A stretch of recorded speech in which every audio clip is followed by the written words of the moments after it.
Hello, everyone, and welcome to another horrific review. Faye and I are back as we continue our look into horror anime with Death Note, episodes 19 to 24. An intelligent high school student goes on a secret crusade to eliminate criminals from the world after discovering a notebook capable of killing anyone whose name is written into it. Welcome back. Here we are again. Things are starting to ramp up. Always good to be here. Yep, we're in the middle part. We're changing between like the second story and the third now. Yeah, definitely we're getting closer to the end game between Light and Nail. I like these I like the way we're doing these 6 episode segments because it's telling a part of a story. It seems to work in that we're getting a complete Yeah, part of the story, but and it it finishes always on the seems to stronger be one. because we're doing six. It always seems to stop just before you get to like the ultimate episode of the story arc that you're doing. Hmm. But I see what you mean. It's like you get to the end of 24 and it's like, yeah, I want to watch 25 now. Oh, it was so tempting to. I had to put the brakes on, like no, don't go on. I know we're close. No, wait, wait, wait. Yeah, we know what happens next. Ah, but Oh. we'll start off with an interesting episode. Matsuda. I like this episode because it's kind of like Matsuda's kind of like he's the weakest link of the team. He's the Mm, idiot. He's the guy who if there's something to put your foot in, he's the one who's going to put his foot in it. yeah, and he's He's like feeling it. it's like if something's going to get broken, he breaks it. If there's Mhm. a vase that needs knocking off a shelf, he's the bloke with the elbow. He's so put down on. I've got to be honest. You don't see much of him, but he's one of my favorite characters. He's young and he's got himself into this like really highly specialized, like way above his pay grade. Let's be honest. He's a bit of a nub though. I mean, come on. Yeah, that's what I mean. But he's not a career detective. Like, let's be honest, he's going to be a mediocre knocking on doors, doing the basic rounds. He's nothing spectacular, but circumstances. And He's we'll have to give him credit his bravery. The fact he's prepared to step up when so many wouldn't has put him in this position where he's with these super highly intense, intelligent, achievers, and he's not. he's always there when it matters, Mhm. but it's almost as if it's by accident. Yeah, that's what I mean. He'd be a normal, like in a normal environment, he'd be dependable, quite liked, if that makes sense. Yeah. But in this environment where everyone, like the bar is so high, like you're dealing with, like even the Chief Yagami is a exceptional police officer, and he's not just a nobody. The other detectives are exceptional detectives. You don't even have just thieves now. You have an exceptional con man. You have like top of the range cat burglar. These are not your run of the mill individuals.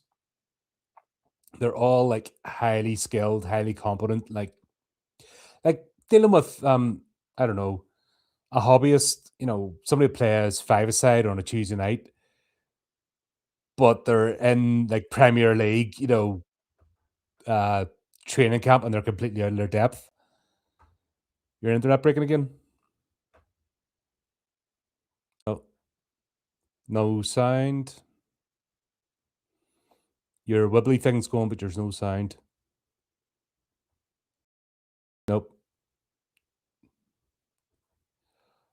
Nope. Just getting the wibbly thing. Flea has been censored because he speaks the truth. Wahaha. Forces are working against us. Mate, there's no sound coming from you whatsoever. You might need to use the drop down box, change microphones, see if that helps. He's still talking. He's not. You see the thing going. That's a voice. Technology's great. So that's why it took us a few minutes to come online. There's been internet shenanigans going on. But like I said, this is Matsuda in any other world would be competent. He'd be well regarded because he's dedicated, etc., etc. But he is in this environment where everyone is just that next level, and he's not even close. And this episode is showing that he does notice he's regarded as the fool. Better? Hello, hello. There we go. Hey! Oh no, I'm back. Yeah. I was just making the point that these elite individuals, Matsuda is not even in their level. Doesn't mean he's useless. But have you ever had it when you're under scrutiny all the time? You make silly Uh, mistakes and you're self-conscious about everything you do, so you do fluff up. He's like, if this was a comedy, he'd be the fall guy. Yeah. But this But episode yeah, showing that he does notice that he doesn't perform the same. He's not in the same level as the rest of them, and he does feel as if he's letting the team down. But instead well, of leaving, he has a different mentality, which is kind of what put him in the team in the first place. the go getting, never say die attitude. Yeah. That is So something that is sorely missing from the world today. Everyone gives up. Everyone complains. Everyone just lies down. Nobody tries to, what can I do to tackle the problem? What can I do to fix it? Nobody does that today. It's virtually non-existent. yeah, so he's interesting that in his cover, because of this, in his cover as Mika's manager, he just happens to be sent to chaperone her during a photo shoot, which is set right next to the consortium that is using Kira head office. Yep. And it's just too much for him. He's like, the Yatsuba building's right there. He's like, I have to prove myself. That's what he's thinking. I have to show myself to be worthy. I'm just going to do something off stuff. I love it. What a great, it's the kind of reaction that you'd only find from Matsuda. Let's be honest.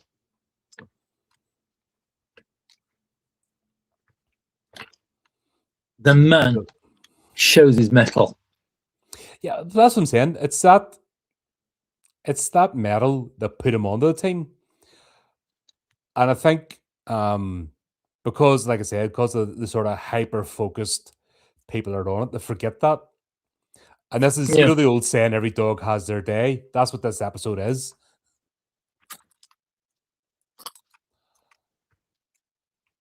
I mean, this is Matsuda, just this is him busy having his day. He's showing that he's part of the team. He wants, circumstances are he's there right in front of the Yatsuba building. He's like, no, I have to go and do something. And sure enough, he just charges on in.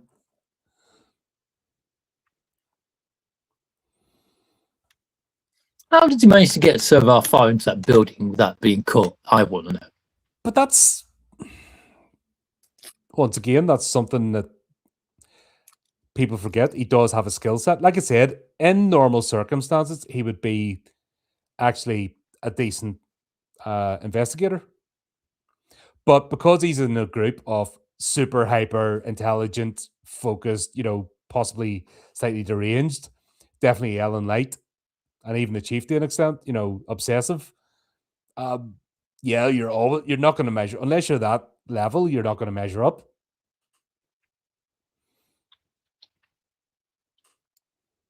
So he's always going to be the butt,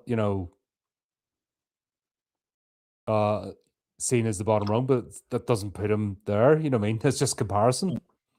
I think it's his kind of childish attitude that does it for him. Well, he's young. Like I say, he's got to have the skill set, because I mean, he always seems to be in the right place when he's needed. Yeah. He's got we know that L has recruited a cat burglar and a confidence trickster, where Matsuda has already proved that he's capable of playing both of those roles. Yep. But because he doesn't show the same intensity as the other ones, he's, like I said, he's the butt of the joke. And then feeling that scrutiny on you, it's going to mess with you.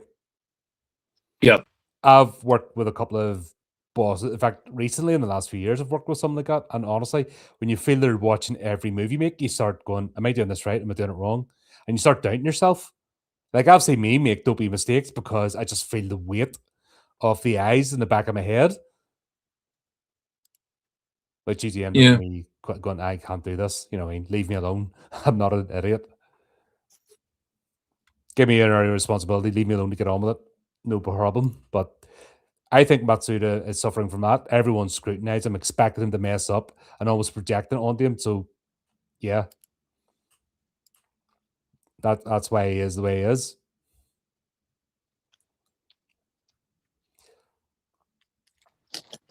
I love the way Elle just blabs as well. It's like, for all these years, Elle has been this closely guarded secret. Yeah, and it's like no wonder they've kept him a closely guarded secret, because he just tells everyone everything. So It's like, so what colour socks are you wearing today? Oh, blue. You know, it's his character kind of makes no sense. No, not true, not true. His character makes sense, but in a really weird kind of way. Because it's almost if he spent his entire life on his own. So obviously he pretty much comes across as like the loneliest person in the world. Yep, but we also now he's found his first friend. But even with the team, he just blabs like. So up to this point, he's had 3 other secret identities. So like the top 3 detectives in the consulting detectives in the world are him. He had no reason to tell anybody that. No. So they're basically the Yotsuba ones are trying to find out the identity of Elle. So they've reached out to these other consulting detectives who happen to be all Elle. Who are also Elle. I just felt like I was very clumsy. I'm glad I'm right. I watched that bit twice, and I still didn't quite get it. So I'm glad it's being explained to me. I'm like, what? But you're honest though, for Elle, what a brilliant idea. Because if people don't work to you, they'll go to like the next greatest down, who also happens to be you. Mm-hmm. Talk about cornering the market. Yep, which is fair enough. But the fact that he blabs it, the rest of the team just so readily.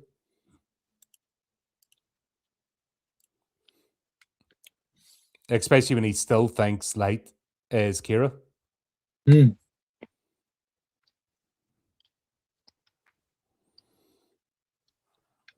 I see. It's kind of like he still thinks like Light is Kira, right?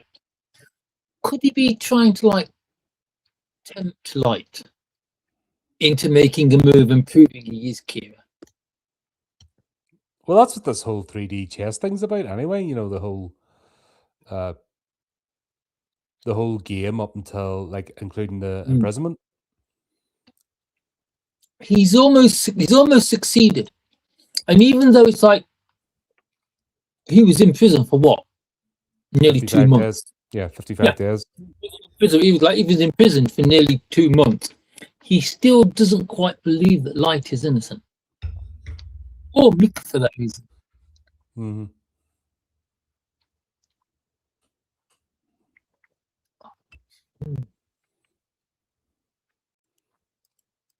No, it's I think this is a bit of a light-hearted one anyway. What's this strange thing of putting strawberries in your pocket? I mean, I've got to be honest. Where did that come from?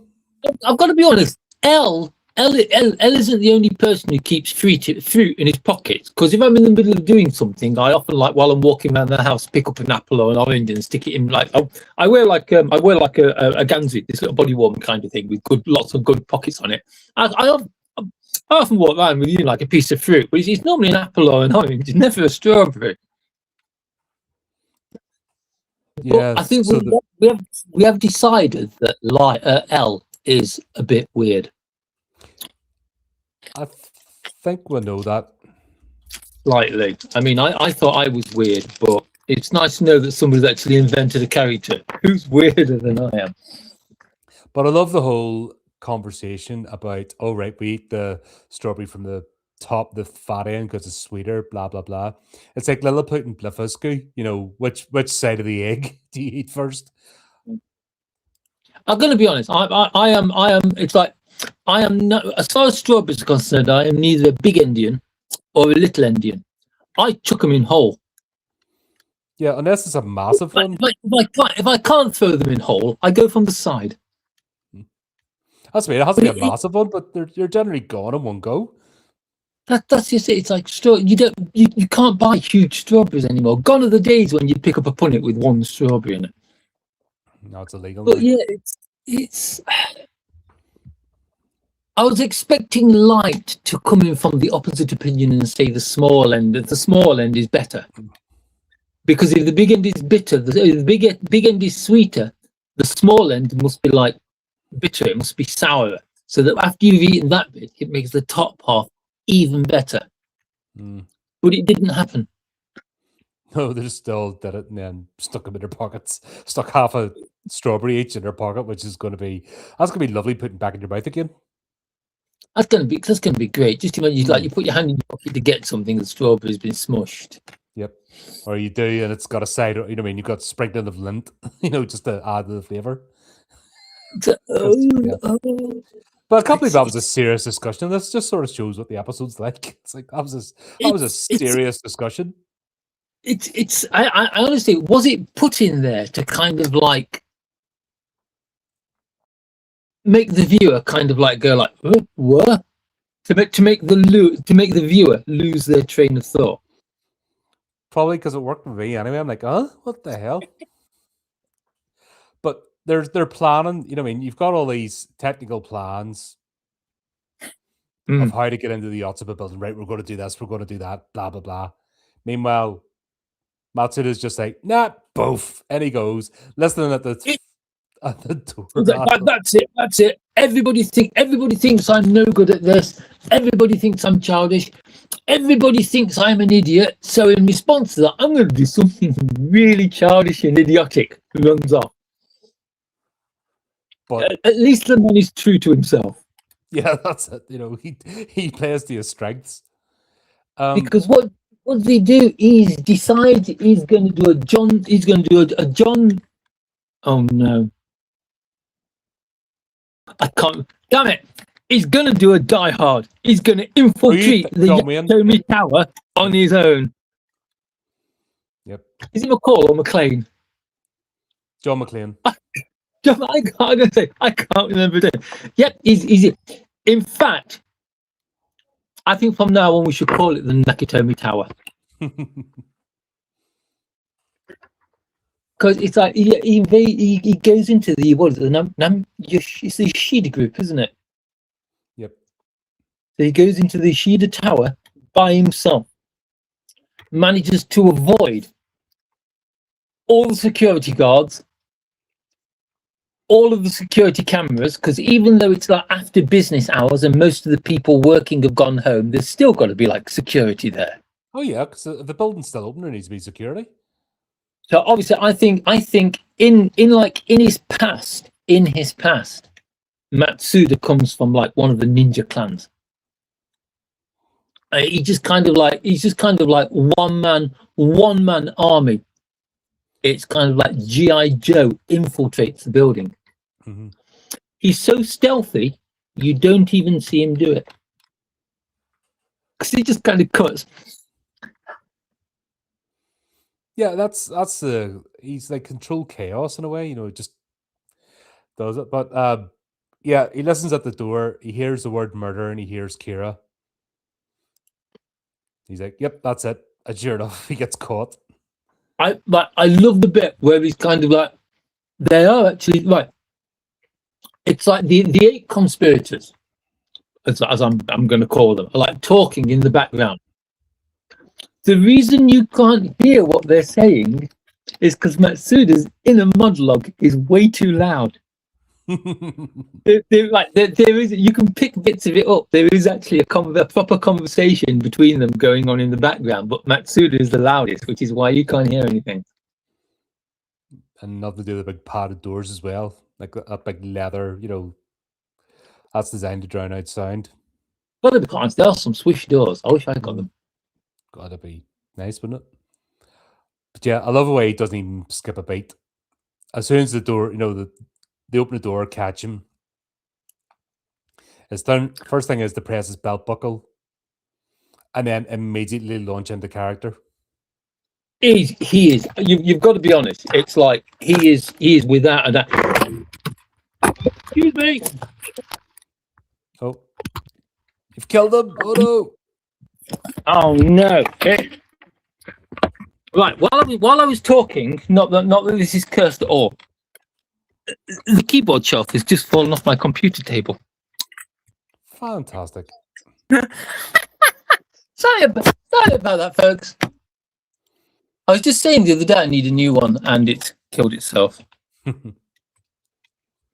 And my suffering. Have I not served you long enough? It's only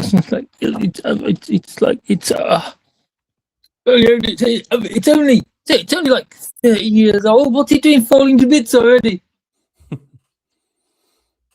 Furniture's not. But it is. Anyway, yeah. Sorry. Matsuda. Yeah. He kind of like it's amazing the way it's like everybody disses him. Everybody says all these terrible things about him. But when the moment he actually needs to like cover his own backside and spring into action, he has a mind like a steel trap. Yeah, he just goes straight into it, didn't miss a beat. And anyone else would be like, he. No, he didn't do it. He went straight into the, the manager, the agent. No, manager, he's Misa's manager, He's Misa's entertainment manager. That's the words I'm looking for. God's sake, my brain's not working. He plays the role as a complete and utter idiot. And it's not, I actually think it's like, because Matsuda is always played as being the idiot, as being the fool. It's not until he actually starts to play the role that you understand just how much he isn't the fool. Yeah, that's why I gave that context at the start of he only seems the fool because of the company he's in. Yeah. But among mere mortals, yeah. So really, it's not smarts or skills he's lacking, it's experience. Mm-hmm. But to find himself, like, he's in an ultra intense environment and there's stuff going on, like you could sense the atmosphere, the 4D chess being played as well as all of this. And yeah, he's in that at what? He's not even 20. I was going to he'll have been to college and university first, so he'll be like 21, 22, 23, early 20s. Say 23 because he's obviously risen through the ranks. He's not in uniform. The fact he's in CID or Japanese equivalent, I think it said somewhere, like I'm sure it said somewhere that he's not much older than Light. Mm-hmm. And Light is like Light's just gone from like high school to university. Light will be like 18, 19. Yeah, he's a fresher, first year. 19, say. Huh. Yeah, so somebody like that's been thrust into this world. Yeah, of course, he's always going to feel subpar. You know what I mean? He's still wet behind the ears. But the fact is, this is the proof that when it comes down to it, this is his skill set. He can be in plain sight. He can just bumble into things, and that sort of silliness is what gets him out of trouble. If the Chief tried to do this, he wouldn't have got away with it. Not a chance. Tried to do this, he wouldn't have got away with it. If L tried to do this, he wouldn't have got away with it. No, I can't imagine that. But it's just kind of like he hasn't got that stiffness Mhm. Because you remember the old adage, even if you're in plain clothes, you can always spot a copper. Yeah. Because it's like CID, FBI, things like that. People who've been that kind of role for a long time, they have a certain way of carrying themselves. Oh yeah, it's it's just years in a particular field. Which Can't might can't suit be it. helped. But yeah, he hasn't. So It is. It's just the way he shifts gears. It's like, oh dear, and then he just shifts gears. mhm.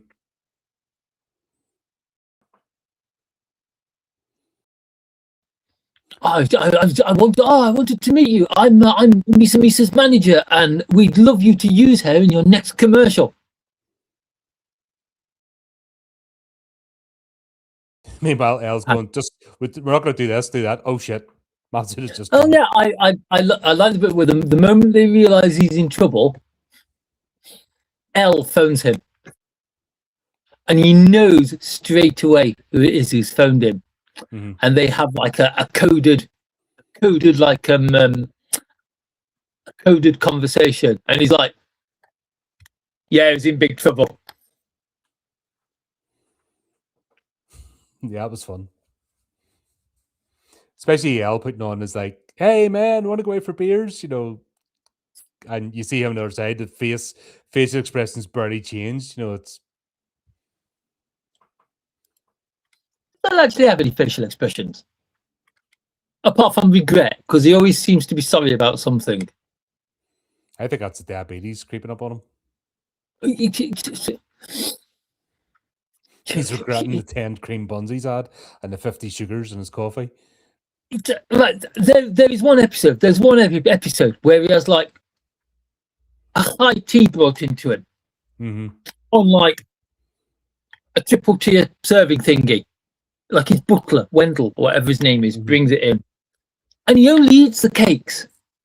And then when he's halfway through that, he comes back in again with like the Japanese equivalent, which is again more really, really sweet things, and he eats all them as well. I am kind of worried that Elle doesn't get his 5 a day.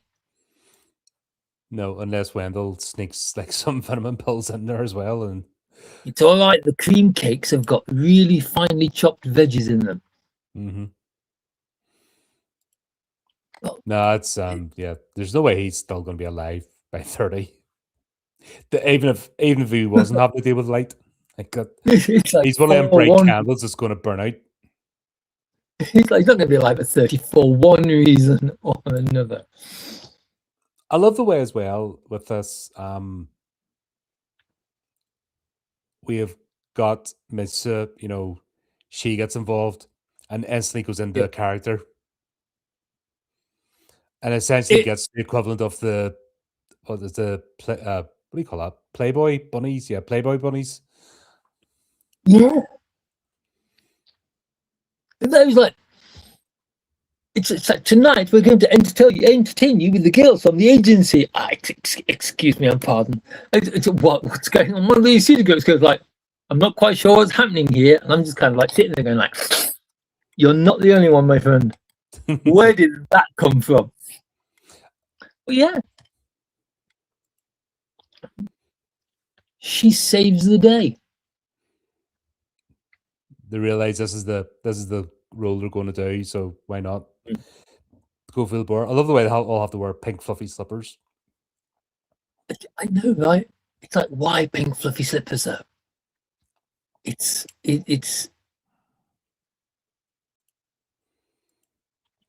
why not? It's a Misa thing, isn't it? It's her character. Yeah, there are a lot of things that need answering in this, and it's kind of like answers will not be given because they never are.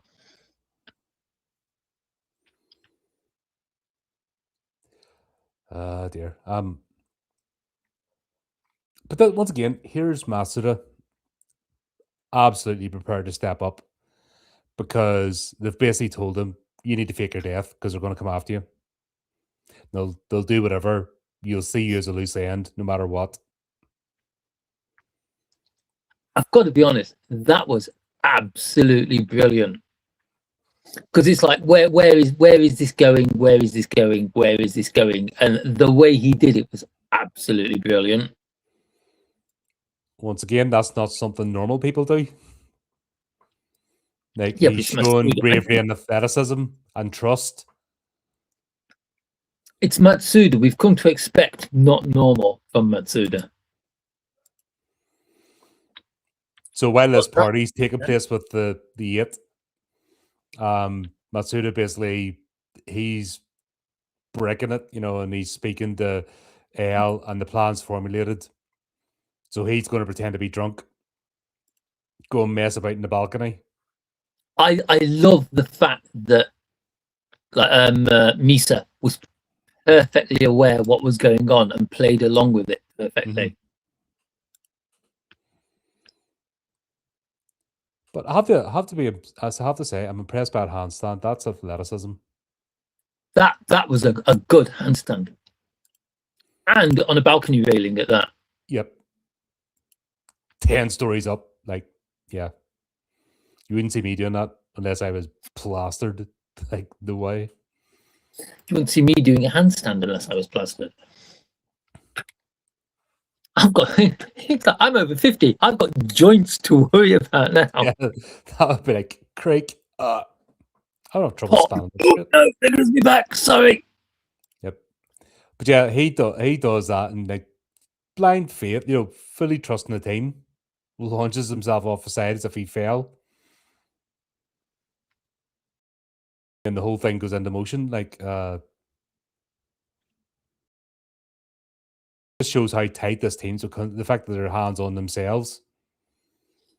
It's we shouldn't go too far into details, but let's say at the bottom, when there's a loud thud, a very familiar looking cat burglar at the bottom screams, and before anybody can be moved, the remains are whisked off in an ambulance.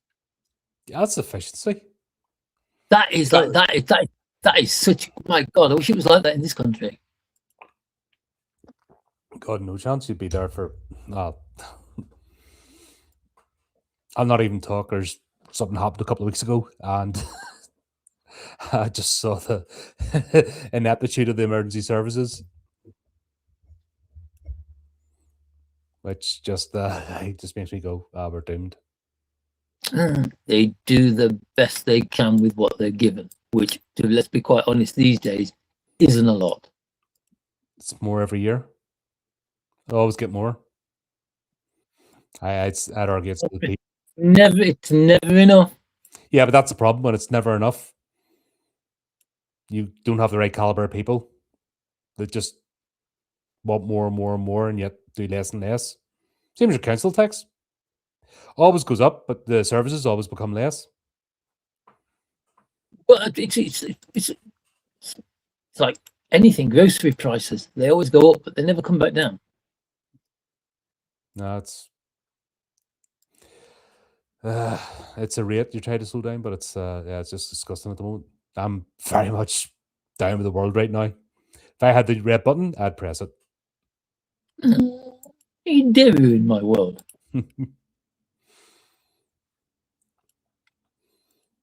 But yeah, we'll have, so Matsuda basically, pulls a blinder. Like, how can you be an idiot and pull this off? Like, this is all very complex and staged and requires nothing but skill. I think it's like any of the others, I don't think would have thrown themselves into it. They'd have questioned what they were doing too much and messed it up, whereas Matsuda just literally just goes, well, we've got to do this, and just slings himself off the side of the balcony. Yep. But that's what I mean. This was a good episode, because he was slagged off the previous one. You know what I mean? He'd done a few things. Yeah. He's always looked down on by the team. But this was his, like, every dog has their day moment. This is Matsuda basically showing what his strengths are. The fact that he is so malleable, can adapt to the situation, and throws himself into it. This is the mission. We're doing it. No hesitation. Like, you need that, especially in high tense games like this where one move means people die, and he just proves that's why he's on the team. Yep, I agree with that. Mm-hmm. So then they start ramping up. Geraldo, he starts the blackmail campaign, saying he has information that proves that they're working with Kira. Hire him basically to go and find out who it is. Start putting the screws in. Gotta be honest, this is one of my favorite plots so far. Because it's actually the bit where you've actually got Elle and Light working together. I actually think they're the best episodes in this. I think what it is, because it's so long running. If this was just like a 12-episode thing and that got wrapped up, you could let it go, just be the main focus. But we can't have this go for the full thing of the just cat and mouse game, because it gets repetitive and boring, and that nothing's going to be resolved until the finale or what. So you're just like, here, like you were saying it last time, yeah. Light executes the perfect move, Elle riposts it, Elle makes a perfect move, Light riposts it. It's just this stalemate will go on until the plot decides it has to be resolved. So you can't have too much of that because it'll get boring. It just you need. I've got to be honest. In the last episode, I rolled my eyes at the last episode. The six we've watched, I rolled my eyes. But I think it needed to happen. Obviously it's going to go back to this. I think we're getting closer now to the end of the character arc.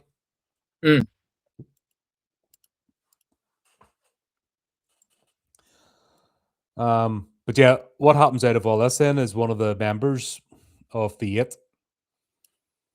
Oh God, I can't even remember what he said.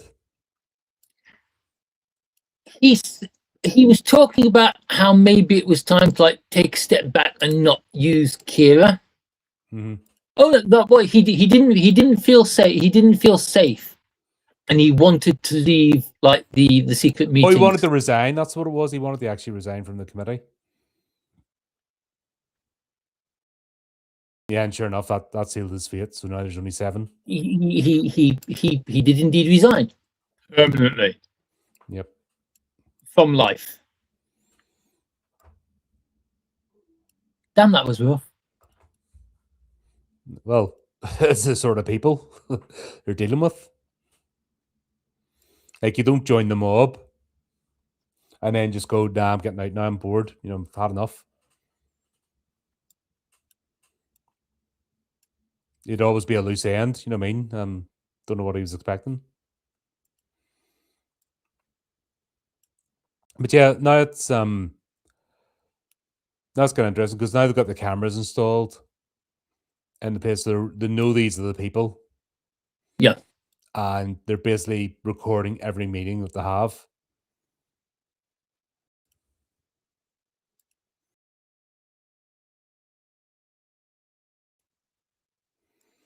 They didn't really learn much they don't already know.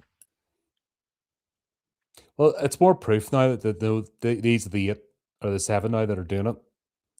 And one of them is Kira, or Kira is directing them. They know that much. And I wasn't too sure myself if one of them was Kira. Because I remember we saw the shadows, but I didn't know if that person was taking part in the meetings or sitting outside. All it really showed you at the end was Kira's smile, which was a typical bad guy smile.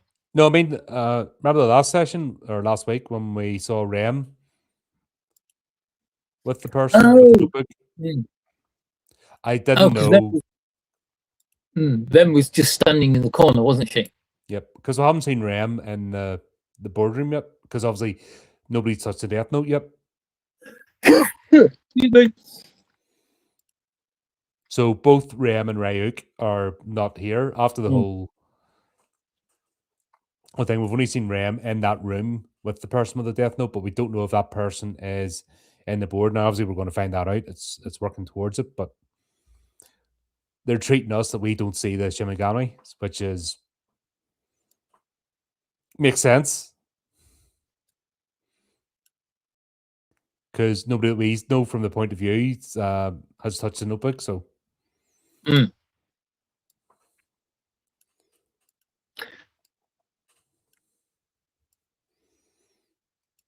this is where L gets into one of the members, Namakawa. I like the fact that he's actually got the courage to phone him while they're in the secret meeting. Mm-hmm.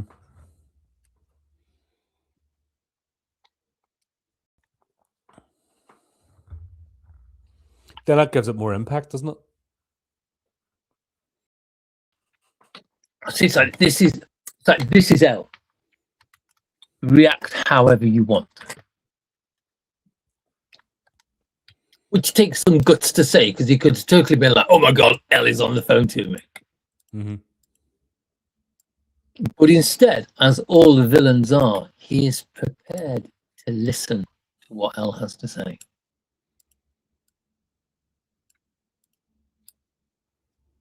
And do you know, I can't actually remember what L says to him. Basically, it was along the lines of, "You'll get immunity. We need to know who is Kira." Something along those lines. If you help us identify them, then you and the others will just be treated as if you've been coerced. If you don't, you're all getting sent down.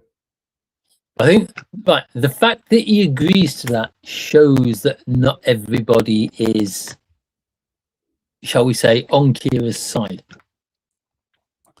Well, we don't know fully how these people have been brought in to this collective. Were they selected? Were they coerced? You know, there's obviously a level of fear of Kira. You know, that's why there's a mixture of, you know, their own ambition, but also fear. So they've been leveraged into there, and maybe by the time they realize what they're involved in, it's too late. There's an element of that too. You can tell one or two of them are definitely committed.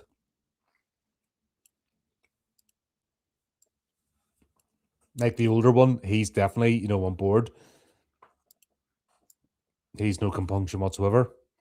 It makes it look obvious. You know, the chairman, or he looks like the chairman. Yeah.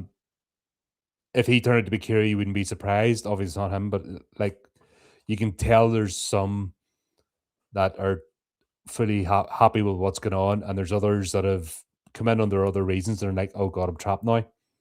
How do I get out of this?" Big business has a soul. Who'd have thought it?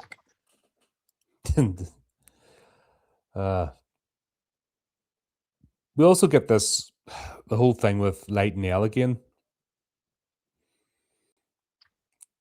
Light, Elle basically goes, "Right, well, if I die, will you take over this operation as me?" And then we'll have the whole, "Well, you're saying this because blah, blah, blah, blah, blah, blah, blah," and all that starts up again. I'll not lie, it's getting a bit tiresome now. Yeah. Kind of want this resolved because it's getting repetitive. It was interesting when like it first happened, when like this whole Light and L thing first happened. But yeah, now it's a case of like it literally feels like it's in every episode. You know, even the handcuffs thing's a bit like it's getting a bit much. Poor Misa. Yeah. It's time for mine and yours. It's time for our date. Along with Elle. It's like that poor girl. But I mean, she's allowed to go out and do all the things she wants. She's just got to live in like the apartment they've given her. But her boyfriend, air quotes boyfriend, is chained to another man. Poor Misa. Yep.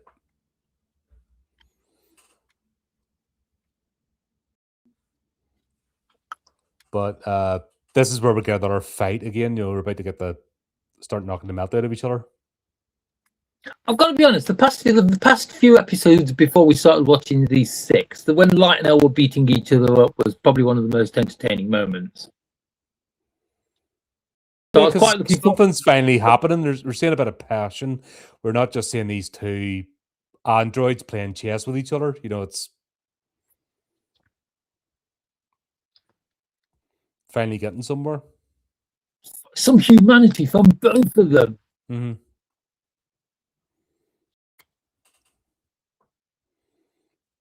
Problem is, they're both alphas. They're both Sorry. they're both alphas. They're never going to be truly friends. See, I would never have picked Light as an alpha because he's got a massive inferiority complex. That's why he has to keep telling himself he's better than everyone else. He doesn't just go and be better than everybody else. He has to tell people he's better than everybody else. I think it's part of his god complex. Everything comes too easy to him. That's the problem. And like I said, they're both two sides of the same coin. You know, that's even their names. No, I mean, it's designed that way. So they're never going to be truly friends. It's always going to be that level of competition between them. And I think even Elle, he needs Light to be Kira because then that justifies his resentment towards him. That's just. I mean, when it was pretty much proved that Light wasn't Kira a few episodes ago, Elle did seem to give up. Yeah, he just became despondent and. Yeah, but it's like now they've started working together. He's feeling that Light is still Kira, is still there. I think that's one of the things that's pushing him on. Yeah, and he almost needs it. And I think part of it is because he's an equal. You know, he's seen himself in the mirror, and just can't. You know, and people like that can't. When have you ever seen like loads of big personalities? They can't be in an enclosed space together. The Oscars. But even smaller, not YouTube, etc. You see some of the bigger ones. They're always trying to outdo each other. You know, it's just they can't. Could do it for limited amounts of time, but they can't. If somebody's got a big personality and they're not naturally subservient, then it's hard to be with another one. And it's just natural, you know what I mean? There's nothing wrong in it. It's just, I think, understand it and not let it be a toxic trait, if that makes sense. Mm. Then it doesn't become personal, if you know what I mean. If you've got a strong personality, I think you it is meet someone else with a strong personality or abilities, etc. There's going to be that element. These two, though, I think it is personal between them, which is why they almost come to blows a second time. Oh yeah, you know what I mean, it's bubbling under the surface. The other one has to have the other one gone. I mean, Elle's doing it through the law and the right and getting rid of Kira, but Light's just about. I mean, just the fact that the other exists. Yeah. If they weren't any at the moment, though, Light isn't Kira. He's forgotten all about that because he gave up. He gave up the book. Yeah, but he's still Light. He didn't lose his talents. He lost his memory of the event, but he's still Light, and it's still there. That's what's said about those personalities. You see personality clashes all the time. For fuck's sake, we're role players. Come on. You know about main character syndrome. You've seen it. I mean, you have too many people with main character syndrome in the same group. It never goes well. Too many people with main character syndrome in the same group, nothing gets done because none of them, when they get their turn, will shut the fuck up talking and actually try and progress anything. No, they can't. They can't give up the spotlight. They can't let go or defer to someone else because they feel they're losing out. You know, yes, I know several people like that, which is why I don't fuck with them. But that's what I'm saying. This is Light and Elle. They're both that But personality. the thing is, it's like Light without the power of the Death Note, without memory of the Death Note, although he is still Light, is a thoroughly likable chap. Mm-hmm. Oh yeah, he's good intentions and all, but it's still that. There's still that with him and Elle because they're both looking at each other. Oh yeah, because it's one of the things that bugs me. It's one of the things that bugs me. One of the later episode is the moment Light gets his hands back on a Death Note and remembers everything. His personality changes entirely from why he's been helping Elle. And it's like it's like, why would getting his memories back changing from being one person to the other? It's like his entire demeanor changes. It's almost like he stops being Light and becomes Kira. Par? Because it's like because the question I am asking is Light and Kira, yeah? Mm-hmm. Are they the same person? Because they act completely differently from each other. No, I'd say they are the same person. It's I mean, if I rewound myself 5 years ago, I'm not the same person I am right now. If I rewound myself even a year ago, I'm not the same person I am right now. Fuck, you can all go back over the streams. You can see I'm not the, you know what I mean? There's Colin still there, but you can see the changes. The more I've done, just going through life. If you're going through life and you're actually being active in the world, you're going to change. I'm definitely not the same person I was when I was 30 or 20, you know what I mean? And definitely not when I was a kid, And I think he's only regained what? He's only regained what? A month's worth of memories with supernatural abilities. That's like 10 years experience, you know what I mean? Having the ability of life and death, that power, you're not going to be the same person. What? Yeah, but it's like all of his powers are external. He has no ability himself. But he still wielded the power. Apart from being Light. Right. If you had a weapon, an ability just to snuff life out, like if you were carrying the red button around, I made the red button joke, but if you had that power, you would change. Maybe not consciously, but you definitely, if you knew you had the power over life and death. Everyone has the power over life and death. To that extent. Oh yeah, but there's a difference between the extent. I mean, he's basically been granted a godlike power. So that's fantasy because it never happened. No, but that's what we're exploring here. That's the whole point. Okay, right. Elle could quite easily have gone the same way. That's been the whole study of these two characters. What if Elle got the Death Note? Who knows? It's not an area that's explored. Mm-hmm. Elle is basically he's not even. You can't even say that the character of Elle is a thorn in the side of Kira, because they second guess each other all the time. At no particular time has Kira ever been in any kind of serious danger, because it's just kind of like, I had this idea while I was in the bath and I'm going to do this, and it turns out that everything that Ella's done. I was sitting on the toilet the other day having a shit, and I thought, what if Elle does this? Oh, and he has done, because I'm always right. But that's it's tedious. That's what it is. Yeah, that's what we made that point at Stardust. That's why we need the Matsuda episode. That's why we needed the different focus. We needed the Yotsuba group. We needed the Death Note to move somewhere else, because we can't do this the whole series. It would just become unbearable. It's gone back to be. It goes back to being unbearable.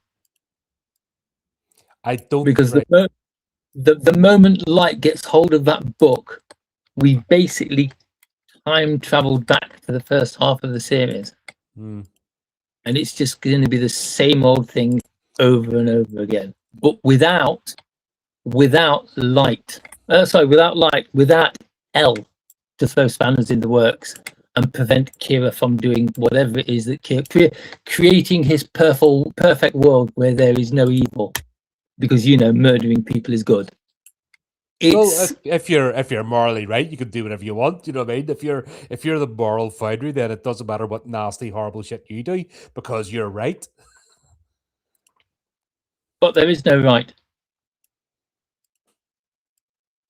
Right does not exist. Right does not exist, because even if you do everything right, there will always be someone out there who will tell you are wrong. Yeah, of course. I was being hyperbolic. If you didn't notice. Don't worry. I'm being hyperbolic back. Don't worry about it. Yeah. I'm not arguing. I'm just putting a different point of view. Yeah, if you believe you're morally just, you can do the most horrible things you want. Oh God! I mean, I think we've all seen. I don't think there's anyone out there who hasn't encountered something like that. More hurt has been in this world for peace and love. It, you know, I mean, the word love has been attributed to the most heinous acts on the planet, as opposed to hate. That's why I openly embrace hatred. I believe hatred is a natural. Do you know? Do you know that hate is not the opposite of love? The opposite of love is indifference. I would get that.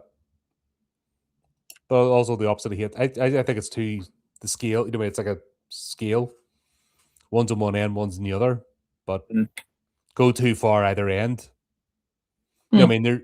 But like I said, there's more people being killed over love than hate. I just think that's interesting. It's very interesting. Like, let me give an example. If I hate a YouTuber or a celebrity, I just don't watch them. I mean, delete, gone, don't recommend channel, get out of my life, ignore they exist. If you love a celebrity or a YouTuber or whatever else, you're going to obsess. You know what I mean? You're going to stalk them. You're going to do weird shit. You're going to send them letters. You know, it might, at the extreme end. Stalking bad. No, but you know what I mean? That's usually the people that do, like the scary people do it for love. Well, it's in a way, though, in some cases, hate is just as powerful as love. Because it's like, if you love it, like you said, if you love a YouTuber, you'll be sending them like, oh my God, all these creepy letters and all these things and licking the monitor while they're on. Yeah. But if you hate them, you'll be sending them like hate mail and telling people how shit they are and like punching the screen where they're on. Indifferent, you just don't care, so you don't watch them. No. It's a lot less energy. So being indifferent is a lot less energy. But indifference is, if they're playing, you're just like going, and you don't take it in. You know what I mean? Whether they're on or not, it doesn't bother you. If you hate them, you just switch off, I just think hate is the less toxic of the two. I know and it's part of this virtue signaling nonsense. Everyone's like, oh no, I can't admit the hate. I'm nice. It's a stupidity, which once again is part of the love. I think love is more dangerous than hate. I think hate is more honest. I think it's more true. And if you accept that you hate something or somebody or an aspect, you regulate yourself more. I don't care enough to hate anything. Well, that's yourself. I know there's people I absolutely despise. There's also, you know what I mean? And I openly admit that to myself as well. That's why I don't engage, because I know by putting myself in that, I know what hatred leads to. So I'm like, right, fuck it. No, not even going to watch. I'll just get angry. I'll get upset, but gone. I just think if you acknowledge hatred, you're more honest with yourself. People use love, and love is just as poisonous. Once again, it's down to the level, the intensity, how far down the scale you go. But people don't acknowledge that love is just as dangerous as hate, and they don't regulate themselves the same. Hence why I've come up, most I've gnarly shit that goes on in the world is due to love. I've come up with a good one. Love and Okay. hate. Right, I've just come up with this. You'll like this. Love and hate are just opposite sides of the same coin called obsession. Well, I just said it's a scale. You know what I mean?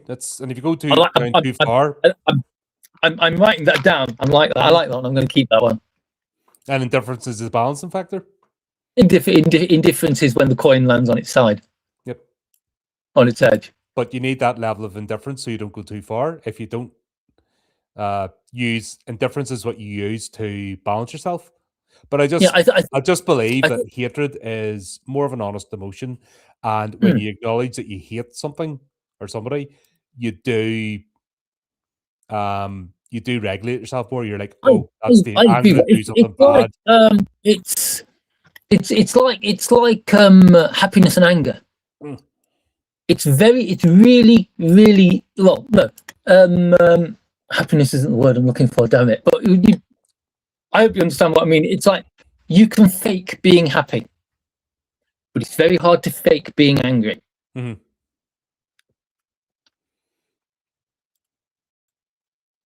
I think that's the side you're coming from, because it's very it's very easy to fake love, to tell somebody you love them and act like I mean, you see Light do it with concerns to Misa. It's like it's like it's Elle who asks him. It's like, do you have any feelings towards this woman whatsoever? Nope, none whatsoever. She's not my type. I don't like her. But he pretends to love her to keep her doing what he needs her to do. Yeah. Which makes him a complete dick. You know, that's what it's one of the I cannot, like, in the few episodes we've just had where like Light and Elle are working together. Light is a decent character. I can get on with that. Light, he's still Light, yeah, but he's not like the absolute complete and utter knob rock monster that he is when he's playing like Light, when Kira as Light, yeah. And it's just the fact that it's like I cannot get on with the character of Kira. You're not meant to. Unless it was Misa, of course, in which case Misa as Kira can do absolutely no wrong, because Misa is the best girl. Yeah, but you're not. Although the question has been asked by many, Kira and is not a sympathetic character. Kira, so I actually say I don't think what Kira suffers from is right. He may hate Elle. Yeah, but look at the people. Look at the people he's killed. Yeah, he picks their names out of newspapers. He picks their names from television broadcasts. The criminals. Yeah, he has absolutely indifferent to those people. They're just people who need to die. He has no interest in them whatsoever. They're the criminals. Therefore, that's it. They're gone. The fact that Misa is in love with Kira is a complete and utter accident. It's just a chance of fate that one of the people he like sentenced to death by just like seeing his name and seeing a picture of him, just happens to be the person who murdered her parents. But that's the world. Yeah, but that's why I'm like pushing indifference forward, because he has his Light has Kira. He knows what he wants to do. He knows what he has to do. It's just a chore. There's no emotion in it. It's like he may as well be peeling potatoes. Yeah. Which once again makes you wonder why he wants to build the perfect world when he's really indifferent to people. His character is an enigma. It's kind of like during the first few episodes, you never see Light as he is when he hasn't got his act on, do you? We were saying the last time we never saw that side of him. We don't know why he's been able to build. You never see the real Light. The only Light you see is kind of like the facade he puts on as Kira. Yeah, it's I think in the last 2 episodes we've had a look at the real Light. He's driven, yes. He's very passionate about what he does, and he argues with Elle, yes. But he's not actually a bad guy. He's a good. It's like if it hadn't been for the notebook, if it hadn't been for him getting hold of the Death Note, he probably would have ended up like Elle. But if he went into like law enforcement, like he says he wanted to, the world would probably be a better place for it, because his intelligence would be like helping the little people.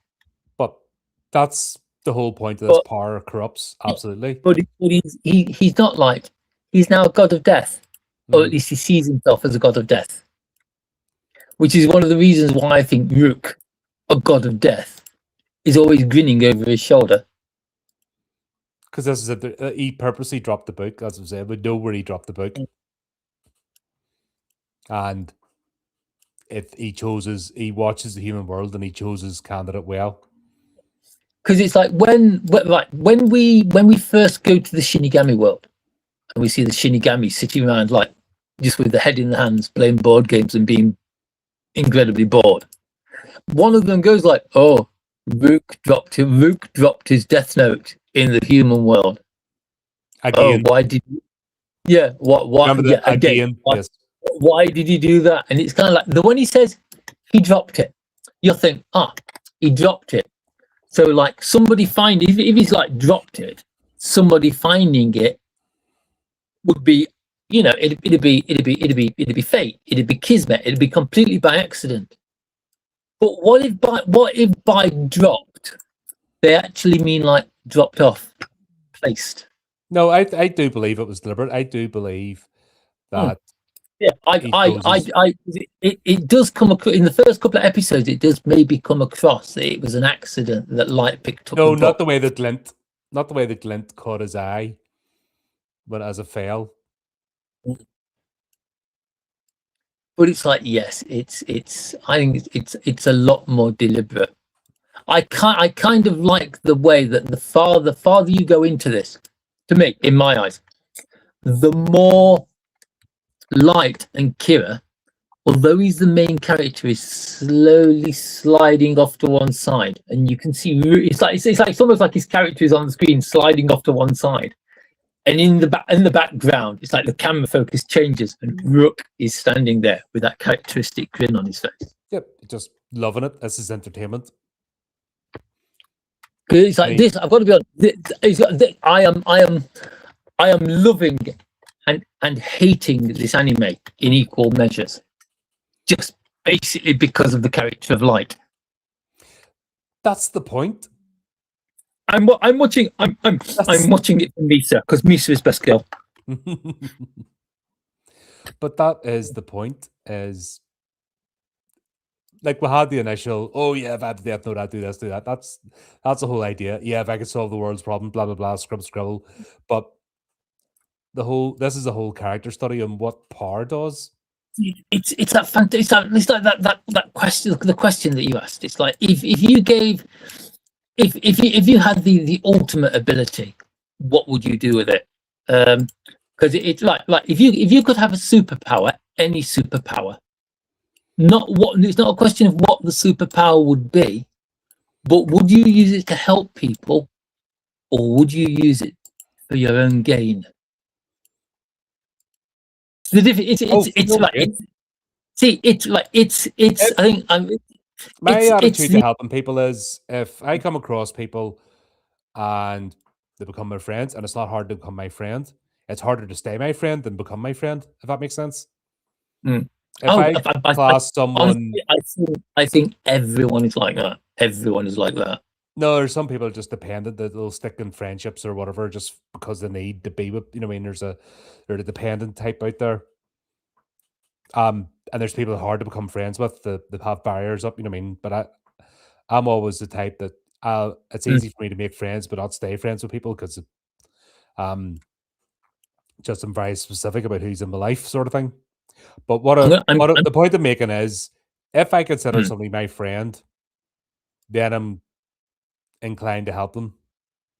if I believe someone's genuine or have an encounter, like it has to be an encounter. I'm not about altruism. I'm not about shining the good guy badge and showing how compassionate I am and helping strangers. Because, quite frankly, if I don't know you, I don't care about you, and I've never hidden that fact. If I don't know you, you're you know what I mean, you're not in my wheelhouse. But if somebody's in my wheelhouse or in my team or in my circle, I'd bend over backwards, within my ability to help. I've got another of those moralistic questions. You'll hate this one. Mhm. Right. You're in a burning building, yeah? Yep.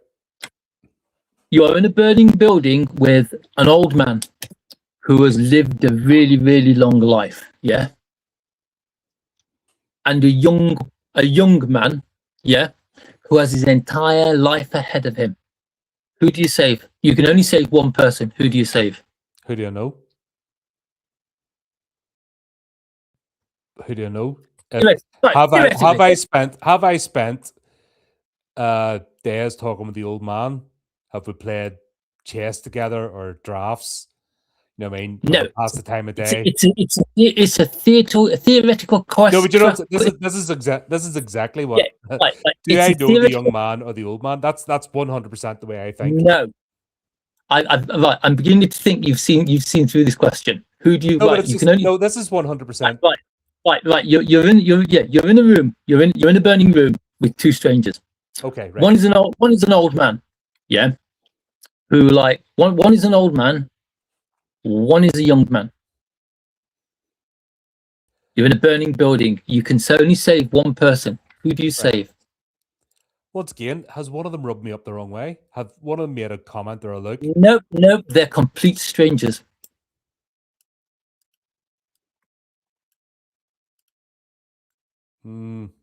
I don't like young people. Young people annoy me. This is one of those hideously terrible questions that they ask you if they're trying to work out if you're psychotic or not. All right. This could be a very telling episode for different reasons. No, right. No, but honestly, I'm trying to explain the way my, you know what I mean? It's all about interaction with me. But they're both complete. They're both complete strangers. I've no compunction for either. I'm out of the building. Until you right. So what is your answer? I'd be out the building myself. See, right. Unless one of them has given me an indication of kinship or friendship. Right. I'm not going to be inclined because the young man can save the old man or help me. No, right. It's a trick question. Yeah.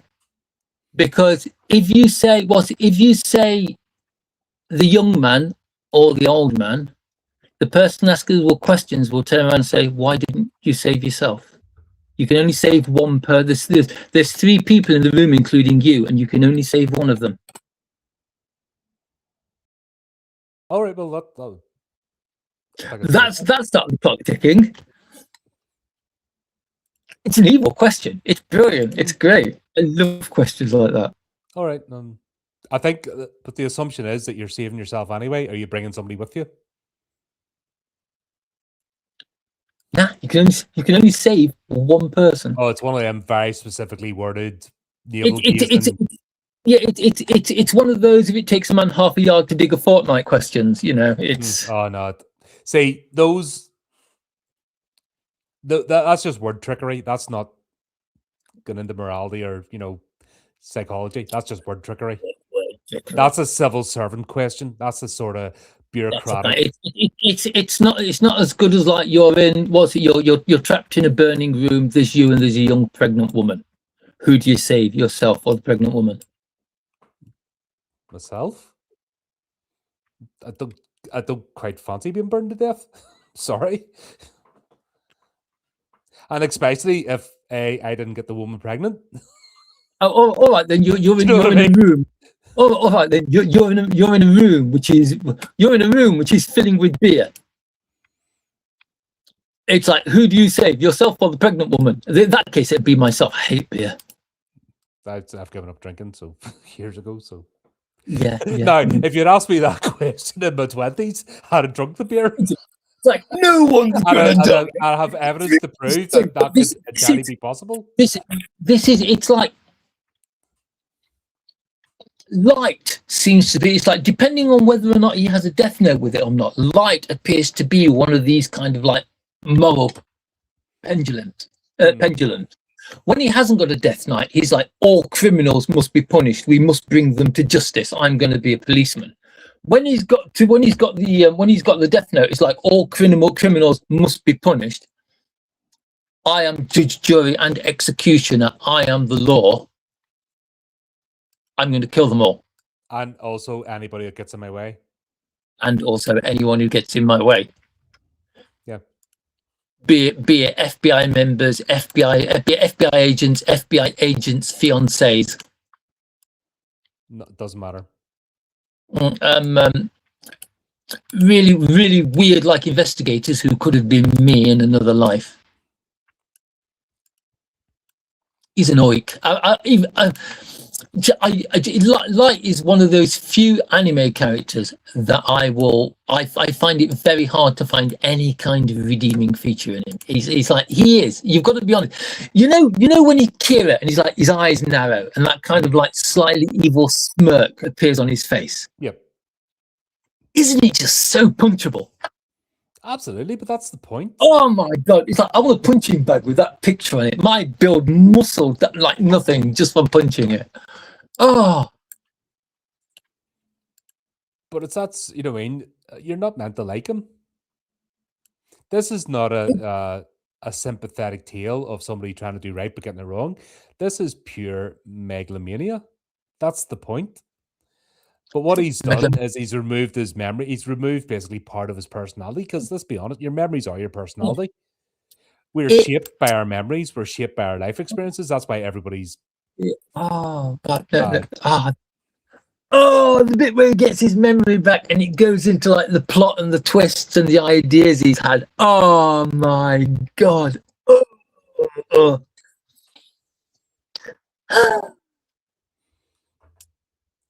Why it's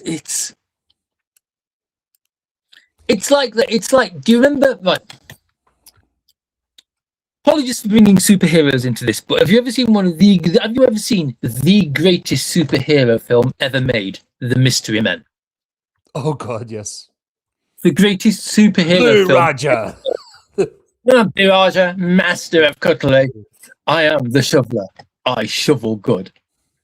The bit where the idiot superhero, the Captain Perfect, or whatever his name is, meets Casanova von Frankenstein, one of the best villain names ever, by the way. And he's like, ha ha. It's like, he'd be like, I knew that. Ha ha. I knew that you'd know that. Yeah, well, I knew that you'd know that you'd know that. Ah, but I knew that you'd know that you know that you'd know that. But I didn't. And it's Light and L are like that. They know that they know that they know that they know that they know something, which is why they know they can do something about it. And it just reminds me of the Mystery Men and makes me twitch every time it happens. But that's where part. You know, I mean, this has been like, let's go back to Sherlock Holmes and Moriarty. You know, I mean, that's why most of them books were written.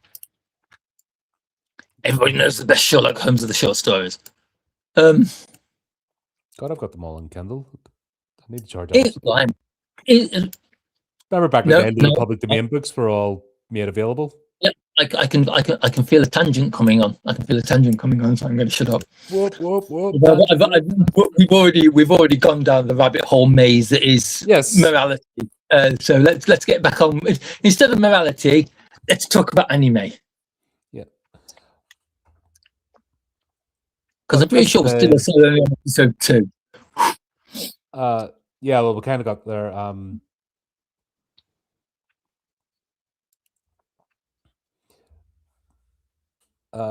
Yeah, basically that's where this all comes out. Ellen Light, you know, about to have a punch up, and then we'll go into performance. This is where Misa is going to basically meet the board for her interview. Oh yeah, no. At the moment, Matsuda is still being held. He's escaped now, hasn't he? No, yeah, he's faked his death. He's gone into hiding. So this is where poor Mochi has to take over as the entertainment manager. Yeah. And this is where, remember you said about coppers carry themselves a certain way. He cannot. Yes. This is exhausting to him. He's actually having to put his Right. all into He is, performance. he is so stiff. How they don't work out that he's not some guy like playing a role, I do not know. He's got uncomfortable written all over him. Yeah, but this is the whole point of the Mitsuba episode. This is what he does with ease, and now somebody else is trying to play his role, and they can't do it. They're last about 5-second bursts, and then they're like, they just can't let themselves flow as smoothly as Mitsuba does. So Mochi is just like, what am I doing here? That I can't do this, but somebody has to. And this is also where Misa shows her skills, that she can just flow as well, just flow into the role and do what she needs to do. Like, apart from the few hints where you've seen Misa talking to Ren, it's like she is a complete and utter bubblehead. But it's like this scene goes to prove that she's an incredibly intelligent bubblehead. And the best girl. Mm-hmm.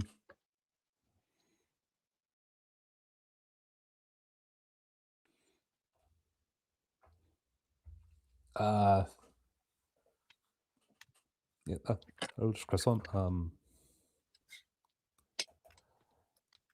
Someone like me who's going to try watching anime, what do you recommend to start with? Chuppa-Lips. Have you seen that? Oh my god. That is so wrong. What? Wait. No, No, we want to encourage people, not get them arrested. Yeah, God, that is horrendous. That is so much fun and bad and wrong. It's like what would I suggest? I think Chris would enjoy Mariko-chan. Yeah. I think Chris would enjoy Mariko-chan. That was good. Not Pet Shop of Horrors. I wouldn't recommend that to my worst enemy. And the fact that the manga turned out to be worse than the animated,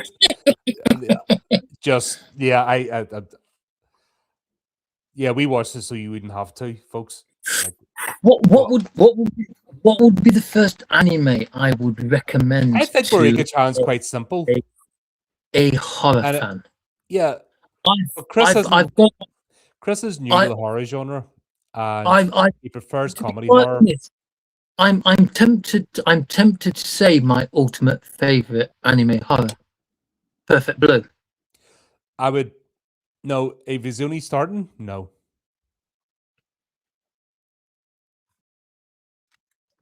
He's only starting into anime. I would say no. I would say Mariko-chan first, and then Akira. Akira. Like if you're anyway, you have to watch Akira as the ultimate. But I think if you've never watched an anime before, I think Mariko-chan would be a good intro. Nice and light. Doesn't take itself too seriously. But it has. I don't think it could take itself too seriously. It could never take itself seriously. Exactly, but that's what I mean. That's a nice light one to get you into the sort of the genre, and then you have to watch Akira. You can't even discuss anime without watching Akira. Like that's a given. I'm surprised you haven't said Bleach, to be quite honest. The movies aren't. I think I'm kind of disappointed with the movies. If you get a chance to watch anything live action, don't. Oh yeah, avoid that like a plague. As you join us for the watch party. Once we're finished this series, we're going to do a watch party for the live action remake. I've read some reviews on it. I'm not looking forward to it because I haven't actually found a good review yet. See when you see what they've done with Misa, I think he should be in camera because we need to see facial expressions. I just want Don't to worry. watch. I just Don't want to see the worry. light You'll- leave your eyes as you go, "What the fuck have they done?" Misa is one of the best girls, although by the time you get to the end of this list, just what is she wearing?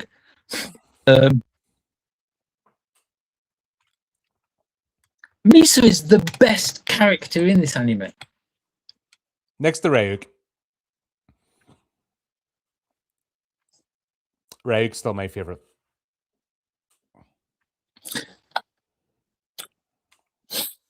No, he does weird things when he doesn't get an apple. He's explained it as basically like it's equivalent to crack cocaine in the Shimigami world. You really like apples, don't you? Yeah. Why is that? Well, here's one from the world of the Shinigami. Yeah. Have a bite.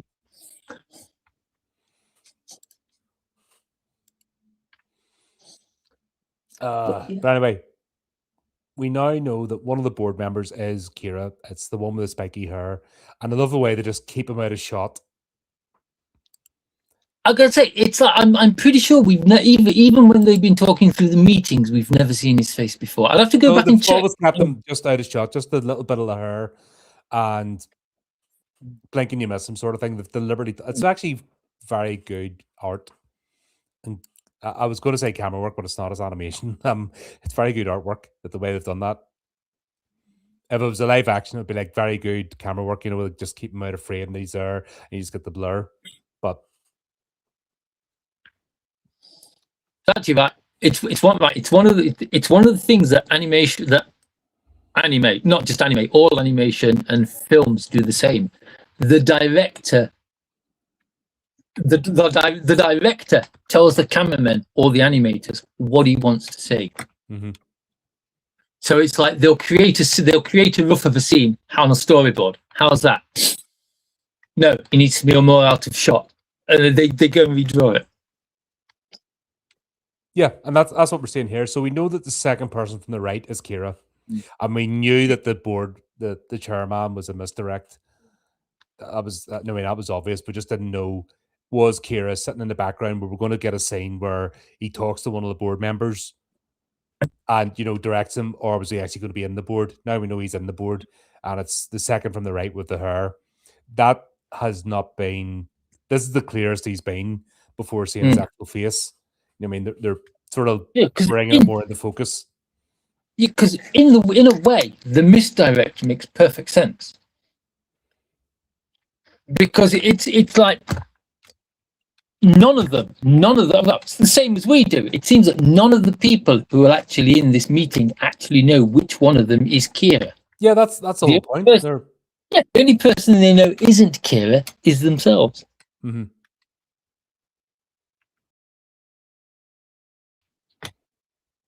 So you've got this whole thing set up of fear and distrust, and they have to stick together because they just don't know. Yeah. They've like I said, they've bought into it. They have to stay in it now because they're committed. Well, yeah, because you see what happens to the guy who resigns. I'm pretty sure his name begins with R. Yeah, but it's like inconsequential board member number one. Mm-hmm. Yeah, because he says he wants to leave, and it's like the chairman just turns out and says, "Well, then he's like you're dying tonight." Wow.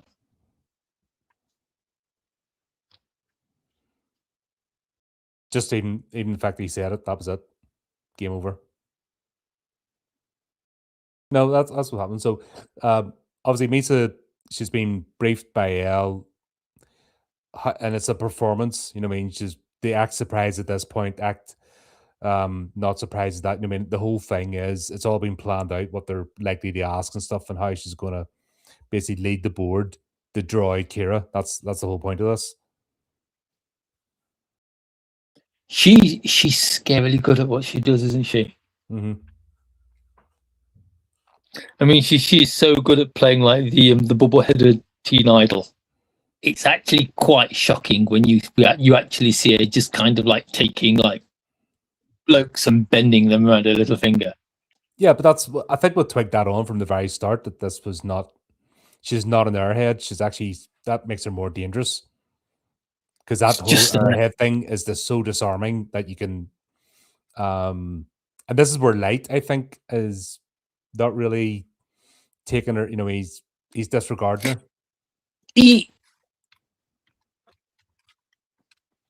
See, that's one of the things. That's one of the things I don't get. It's like Light is incredibly smart. Yeah.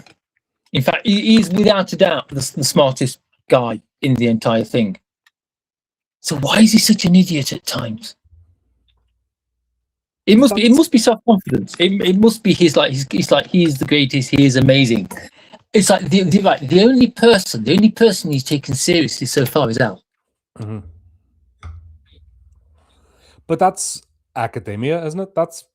You can have academic intelligence.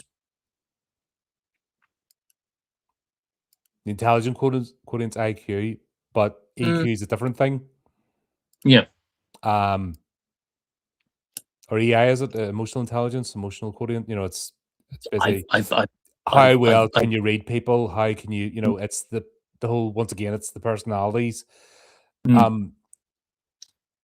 Look at salespeople. They can read the room. They can read who you are, how they're going to push your buttons within milliseconds. That's why they're so evil. But it doesn't mean that they're like, I've worked with salespeople and like their admin and stuff's up their whole, like they can't even tidy their drawer. It's they don't have that way about them. That's not their skill set. So, God, who do you call him again? The trickster that's in this, he's like that. He would twig on to Misa. He's probably twigged on to Misa already. I would say the chief, that's why they're careful around it. I mean, they don't treat her with the disdain that Light does.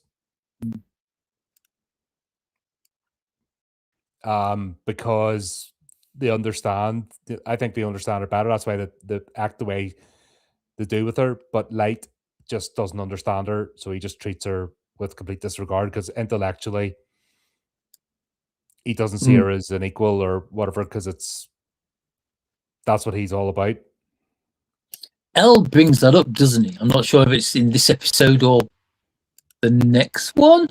No, it's towards Misa comes all this way to talk to him, but he only ever talks to her for a couple of minutes. Oh wait, that's right, towards the end. Mm-hmm.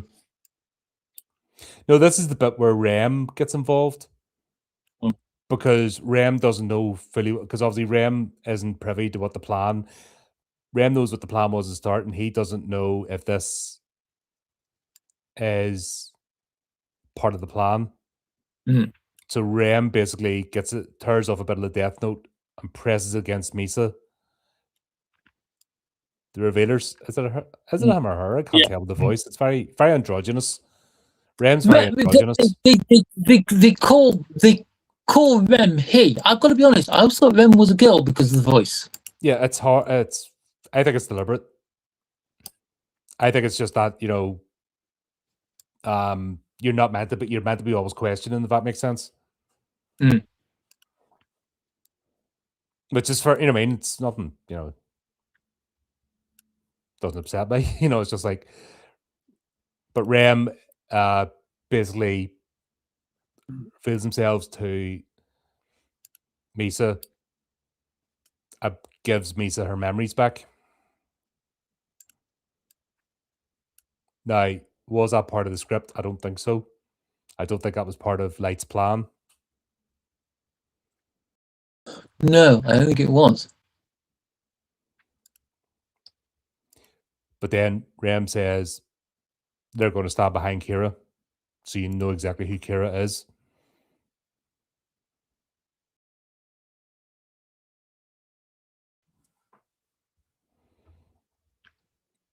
And that's where we find out it's Kyosuke.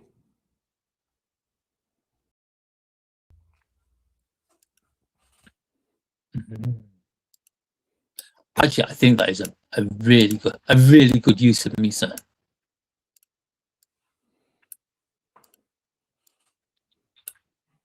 Yeah, but this is once again, it's the only person who doesn't respect Misa is Light. everyone else does. You know, the seer is a valuable asset. Yeah, she's for about, acting but skills, etc. Light just sees her as a tool. Mhm. I mean, if you think about it, the only reason he's like going through like a relationship, if you want, with Misa, if you want to call it that, is because basically Light's asked him to. No, but also Rem threatened to kill him if he doesn't do what he can to Yeah, but keep he Lisa happy at, and safe. at the moment he doesn't remember that. That's true. Oh, sorry, I thought you meant the whole thing. Oh, no, just, Oh, yeah, just yeah. in At this the instance. moment, yeah. He's been told because Elle's asked him, like, "Do you have any feelings for her?" And he's like, "Nah." Yeah, because it's like even now his kind of like his relationship with her is a lie, just as much as it was when he was still Kira. Mhm.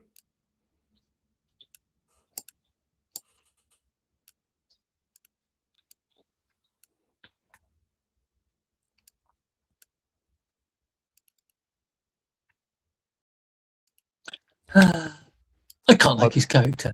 I can't like his character. you're not meant to. Once again, I've said that. He's not a protagonist.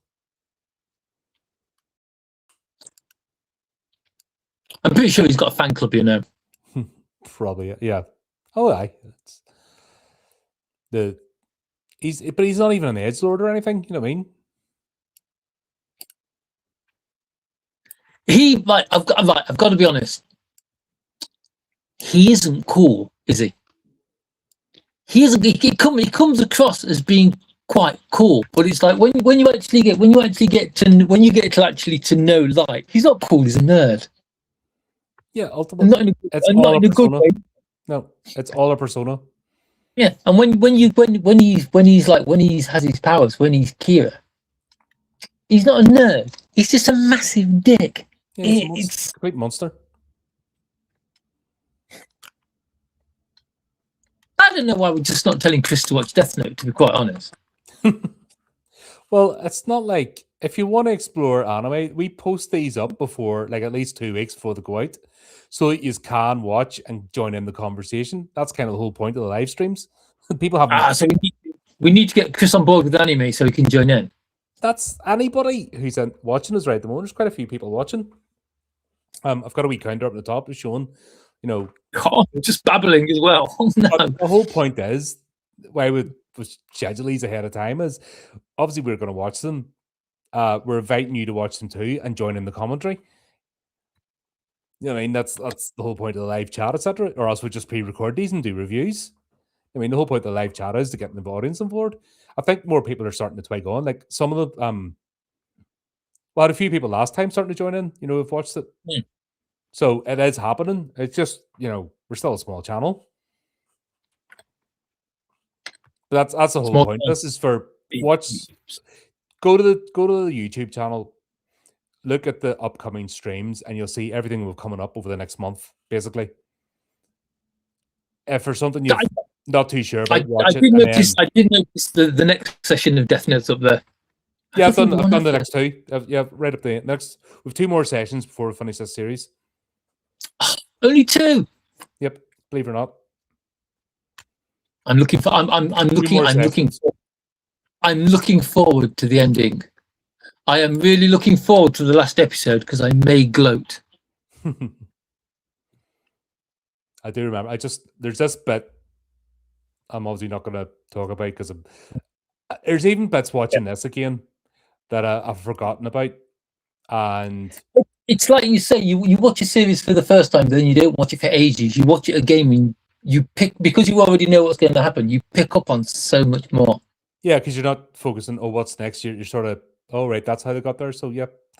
Sort of thing. But that's why I like these discussions as well. It's good to hear people's opinions too that maybe didn't have an opinion on it. They might agree, they might disagree. That's why we're breaking it up, not just doing a whole overview of, oh, this is really good, this is really bad. That's why we're breaking up into 6 episodes so we can actually discuss the plot and the characters.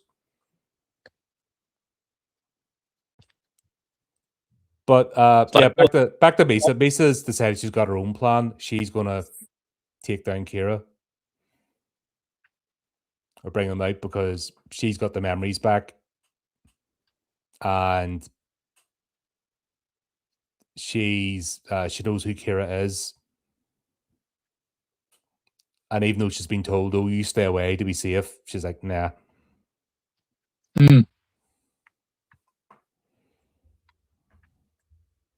Which the next episode's interesting because they're still trying to figure out. They don't know how he kills. They don't know how Kira kills. That's been the big question since like episode 1, hasn't it? How does Kira kill? They've worked out he needs a name and a face, but they don't know how he kills. But also, they know the second Kira doesn't need the name, just needs the face. Yes. But the mysteriously vanished second Kira.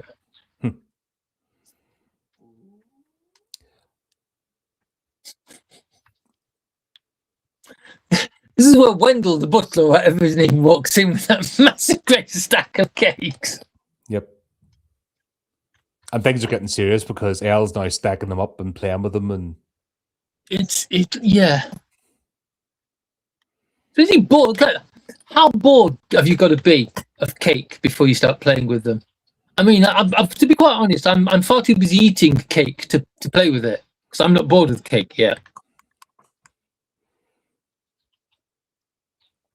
no, he's you can just tell he's wrestling with something. He's just trying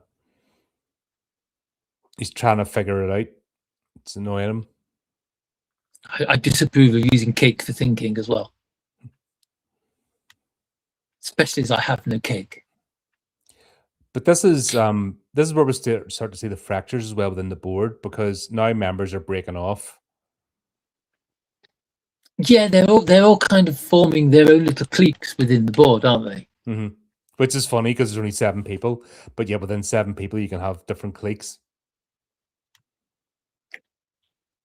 That happens. I mean, that does happen. That's a people thing. But because smaller.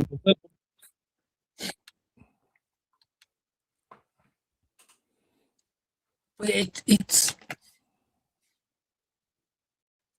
I do like the it's kind of like the operation that Elle is leading is kind of it almost seems quite laid back, whereas the actual like the board, there's like all the tension is there.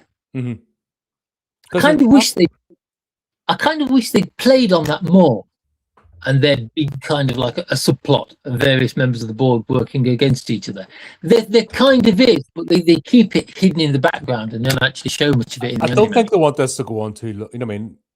I don't think they want it to go on too long. If they did that, there'd be an extra 5 episodes. I'm okay with that. I think they're trying to just keep it to the main thing, which is get this reveal. But Misa, basically, they've decided to set up Matsuda as bait and reveal the fact that he didn't die. He loves that idea. The idea is absolutely bonkers, and I love it. It's like they know that Kira needs like a name and a face in order to kill. So they put him on like a prime time television show, and he's going to reveal Kira's name to the public live on air, hidden behind a frosted glass panel and using a voice changer. But they're going to have the glass panel accidentally, Accidentally. But because Matsuda's been using a fake name, then he's covered. It never clicked. It never actually clicked at this moment until the moment when it happened that he'd actually been using a fake name. Yeah, sure. That's what he is. Entertainment manager personas. It could be fake name. Could be fake identity. It never clicked. It never clicked. All right. It was quite late when I was watching this one, though. So,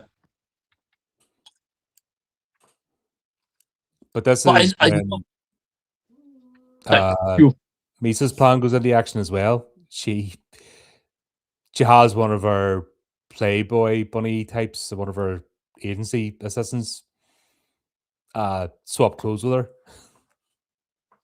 so she can sneak off with Kiyosuke. mhm. Only Misa can go out in like a skimpy nurse's outfit and not be noticed. That's just like, Did you ever find yourself in Japan, especially the big cities like Tokyo, Osaka, Nagoto, places like that, Kyoto? Cosplaying is actually a hobby there, and you do actually see people dressed just like that walking around the streets. all the time. Pretty much. Maybe not so much in the depths of winter because chap knees are a terrible thing. But it's very careful to keep your attention because walking into lampposts is also a thing. I can imagine. Yeah, it's like you know the outfit she's wearing, the outfit that Misa's wearing in the last episode of this. Mm-hmm.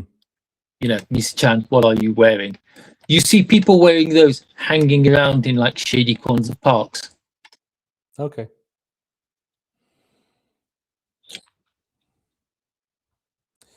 But yeah, she's decided she's taking it in her own hands, so she like goes on a date with Kiyosuke. She goes on a date with Kosuke, who of course instantly falls in love with Misa because Misa is best girl. And at some time professes his desire to marry her. But it's totally a power play because he thinks she's the second Kira. Which technically, now she's been in contact with Rem, she is. No, but she hasn't got ownership of her book back. No, because what we don't know where her book is until the big reveal of how all this came to pass. Mm-hmm. But also, Kiyosuke is like, you're in love with Kira. You said you'd marry Kira. What if I told you I was Kira? You know, and she's recording all this on her phone. It's like It's kind of like a fiddle. It's almost like the perfect honey trap, isn't it? Yeah, that's what I mean. She's just playing him like a fiddle, and he just fell right into it. Beware blonde goth with crab claw pigtails. Mm-hmm. It'll get you every time.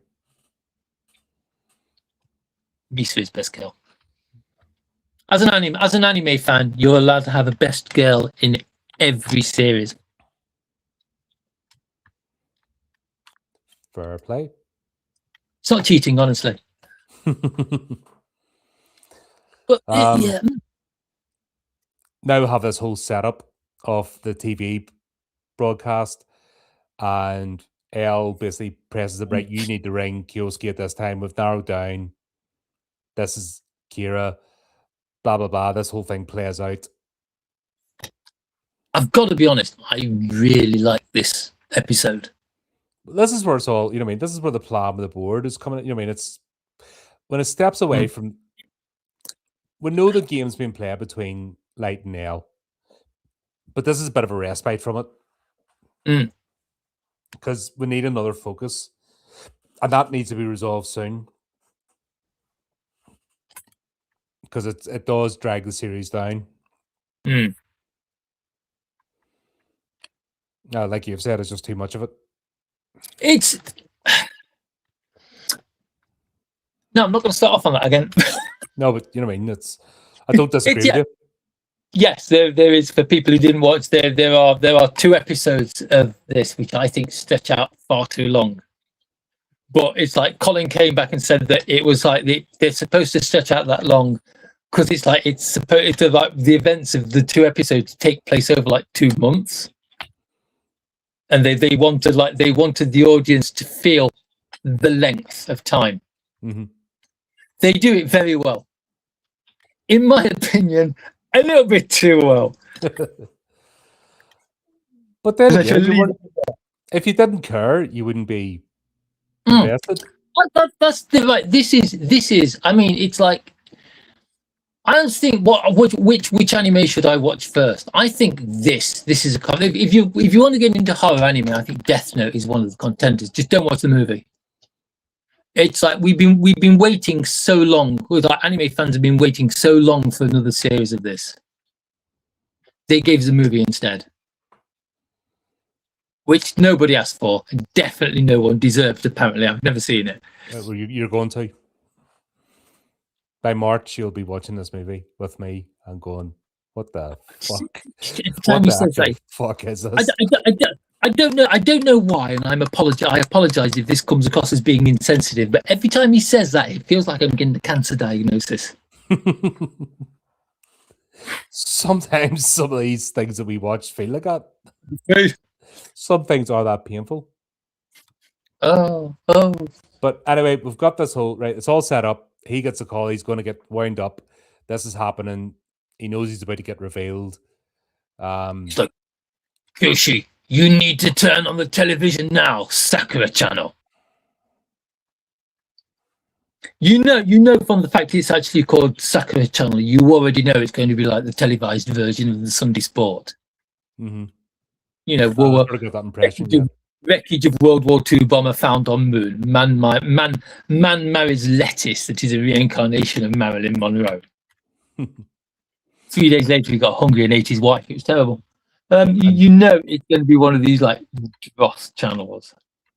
We will reveal after these messages, after these ads, and you're just like, oh, for God's sake. These messages. The reveal program is 2 hours long, and they're not going to reveal his name until the end. And it's basically just them going over like the same 3 or 4 questions over and over, but with different answers.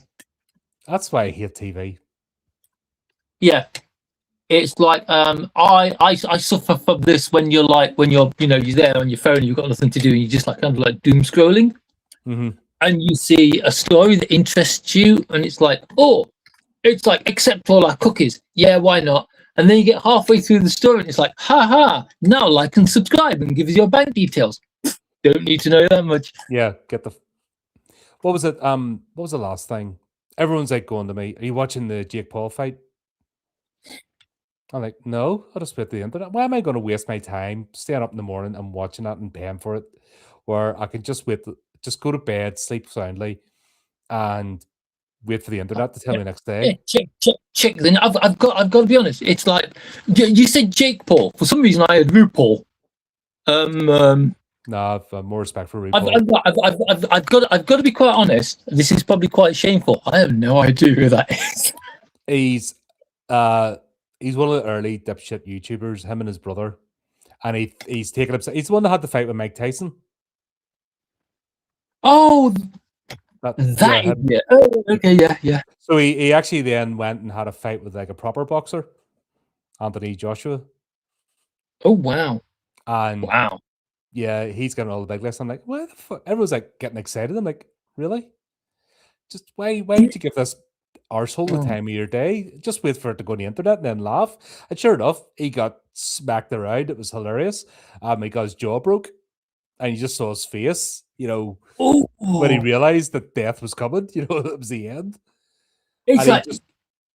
He asked for a bigger ring so he could dance around the place. That was the first tale, and sure enough, in 6 rounds, he just got boxed in. But broken jaw. Does he not know how to roll? He's an idiot. He just relies on it. He's 6 foot something. He just relies on being big. He's a typical dumb yank. I'm big, so therefore I'm this. Wow. Then he actually went against somebody in their prime who knew what they're doing, and he got torn apart. So it was hilarious. But that's like this show. Like, you could tell this is the thing of its time because nobody would watch it. You just skip to the end. Okay, who was it? Both. Yeah. See, that's. How many people straight off the bat do you think would have the patience to watch a show that's this long? Because it's like it's not like it's not. Also, have you noted? You can always tell when you get to the halfway mark because the theme music changes, and the theme music has gone from a perfectly normal song. Now it's screamo. It's awesome. You've got to listen to it at least once. Well, yeah, because it's like 50 episodes. Would people have the patience? There's people with patience watching this, so fair play. Would you have people with patience to come on here? I have nothing but admiration for the people who watch this. Listen to us talk shit for 2 hours. Yeah. You're champions. Everybody is out there. You're absolute champions. If I could give thumbs ups to you all, I would. I like this episode because of the car chase. Yep. We've got Webb. She's pursuing him. He's just going nuts. I love how Chesky is kind of like, he's going to reveal my name. Oh my God, there's a panic. And he's like, wait, no, that's not, it can't be. And then like the glass panel falls over and everybody runs in and throws coats and things over Musky's head. And it's just like, wait, I know him. That's Misa's former manager. Wait, he's dead. He fell out of the building. He tricked us. Oh, damn it. What was his name? I know. I'll phone the people in personnel who all just happened to be on holiday in Okinawa. Everybody went for a work holiday. Yeah. They're all on holiday at the same time. He's like, I want you to tell me the name of that bloke. Oh, I don't remember the name of that bloke. It'll be in the office. Well, come back here and tell me the name of this bloke. Fuck off. I'm on my first holiday for 2 years. You know, here's the security code to the door. Go in and find it yourself. I love that bit. Last desk on the left. I love that bit. It's just like, no, let yourself in. Go find it yourself. I don't care. I'll get. I love the way I'm basically talking to one of the higher ups, one of the season ups. And he's like, bollocks, man, do it yourself. Yep. Fist pump for the workers. You know. It's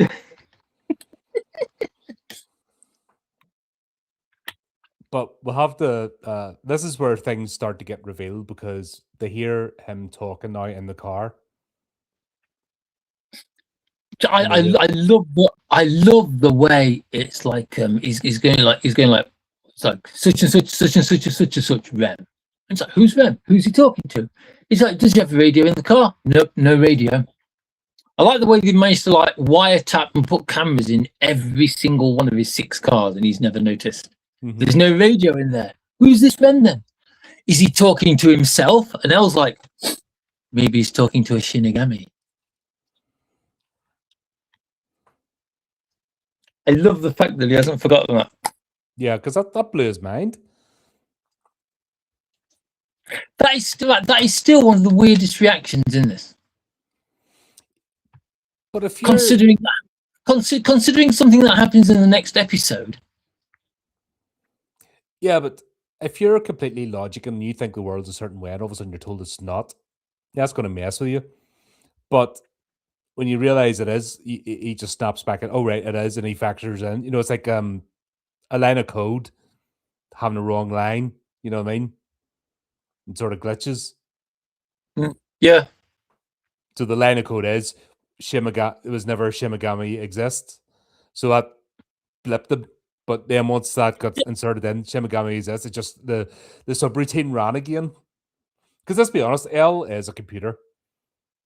Basically, yeah. Except when it comes to Misa, where he gets a wee stirring in the loins and it confuses him because he's never had that before. She's best girl, but I wouldn't go that far. No, he's proper like, something's happening. If it wasn't for Light, I honestly think Misa would go for L. Because even when she's not like being like weirded out by Kira and all that stuff, and she's got her memories back, she just seems to really, really go for smart people. That's that's fair enough. But L is completely different to the world, like human connection and everything else. But Misa has managed to punch through and he doesn't know how to deal with it.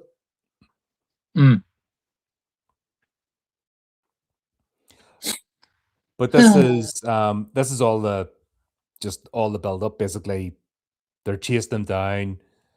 and they're trying to find out what's, how to get this. They told the police to stand down.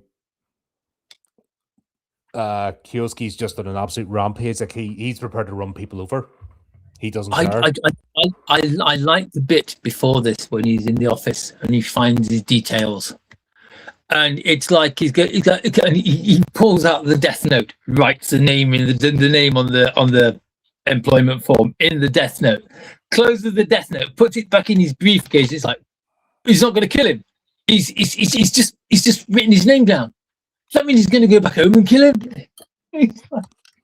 Yeah, but that's the thing. They don't know. I like the fact that it's all building up to reveal. It's almost like it's a moment of lightheartedness in what is actually quite a frantic car chase, like chase scene. It's like like you say, jumps in his car, drives off, kills some random cop on a motorbike because he was speeding. Well, that's after he makes a deal for the eyes. Oh yeah. See, I think that is a sign of his desperation. Yeah, because he found the name, he wrote it in the death note, nothing happened. He's still talking. So he's like, no, he knows it's not his real name, so he makes a deal for the eyes. And then he's going to go back to the Yoshida offices. So he look at security footage, which has the guy in it, so he can see. He's going to go to the what do you call it? He's going to the studio now where the broadcast is taking place. No, he goes back to the office first because he looks at the security footage and he's been removed from it all. Because Elle asks Weddy if she's managed to remove him from all the footage, and it shows you in there with the videotapes. Oh, I messed up. Sorry. All right, I messed up. Sorry, I glossed over that. I've got to be honest. I've got to be honest. I do not remember, like when they were in the office in the previous episode. I don't remember Rem touching. I don't remember Rem touching Misa with a piece of the death note. I'm like, she did it in the bathroom when she was having the interview. So when Misa was having the interview to be the cover girl, she went into the bathroom. Rem followed her and then touched her with a bit of the death note. It was actually during that interview, and then that's when she said she would stand behind. I remember it following her in, but I don't remember a tiny bit of the death note torn off. I just touched her with the piece of paper. That makes more sense. It was quite late. We see it again. The last late. There's a corner of the death. I don't remember that happening, but it was late at night. When I say late at night, I mean like 2 o'clock in the morning. No, this was Rem. That's what I was saying about Rem acting on their own. So I may have nodded off. Instructed or part of the plan.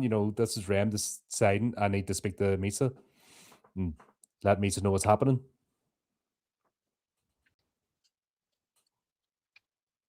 So yeah, it was just a little corner of the page, just that's all it takes.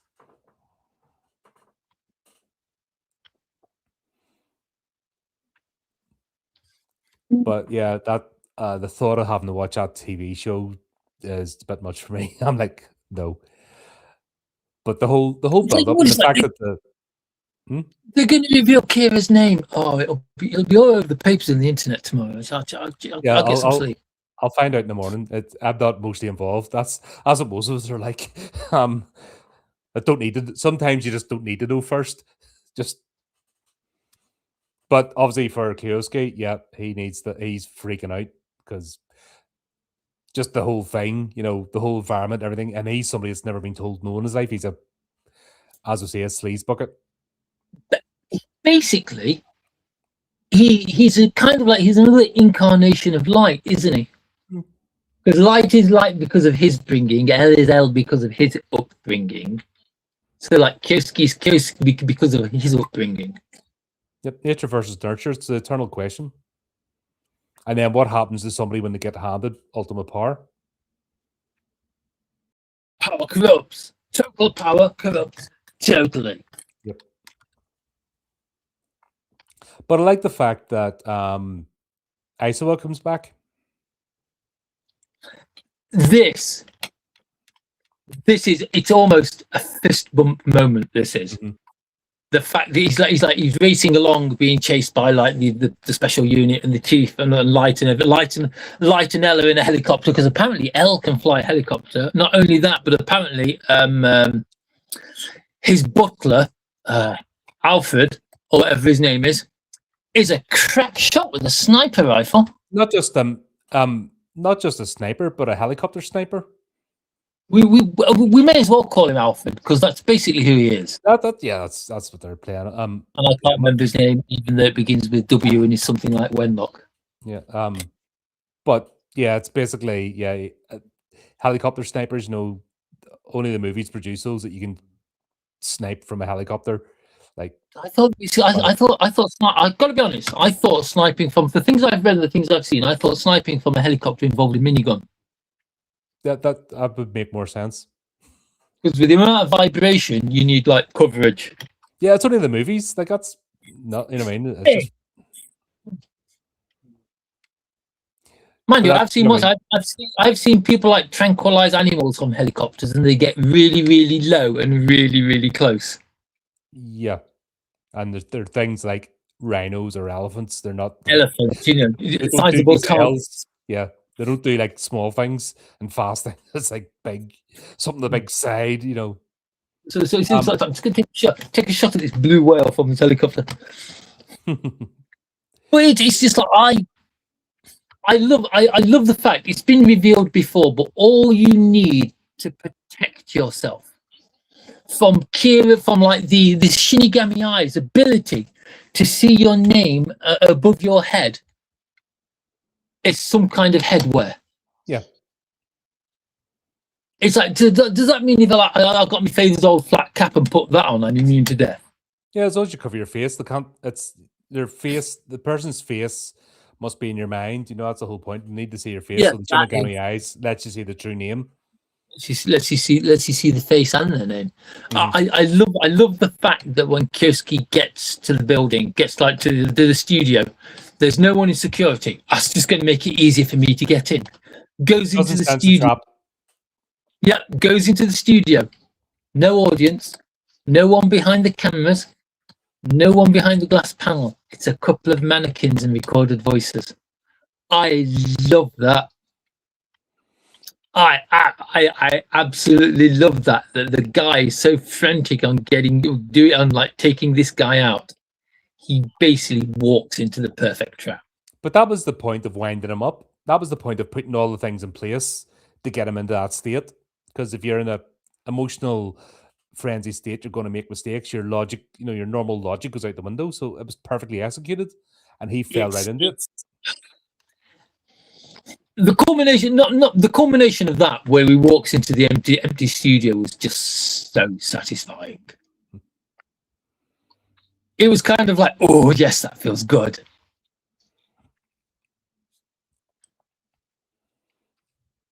Yosuke, don't move. You're surrounded. You're coming with us. You're under arrest. Don't make any sudden moves. So he slowly pulls the gun out of his briefcase. Yeah, and gets it sniped out of his hand because that's normally a thing. Yeah. I love the way where Weddy is there, because Weddy's gone in, and Weddy is the only one who's pointing a gun at him. Because the chief wouldn't take a gun because those things are illegal in Japan, and Light wouldn't take a gun because those things are illegal in Japan. So Weddy's the only one who's got one, because of course, being a villain, and it's like Kyoshi fires at Weddy, and the chief just throws himself in front of the bullet. The man is a total hero. It's not the first time he's done that either. No, it's not the first time he's thrown himself into danger for someone.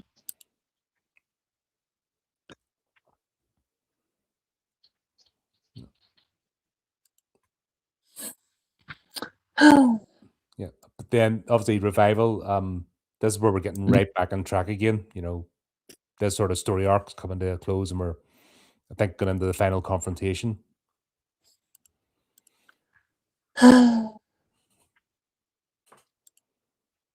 how do you kill people? As Kira, how do you kill people? Oh, yeah, just kind of like names in this book, and people die.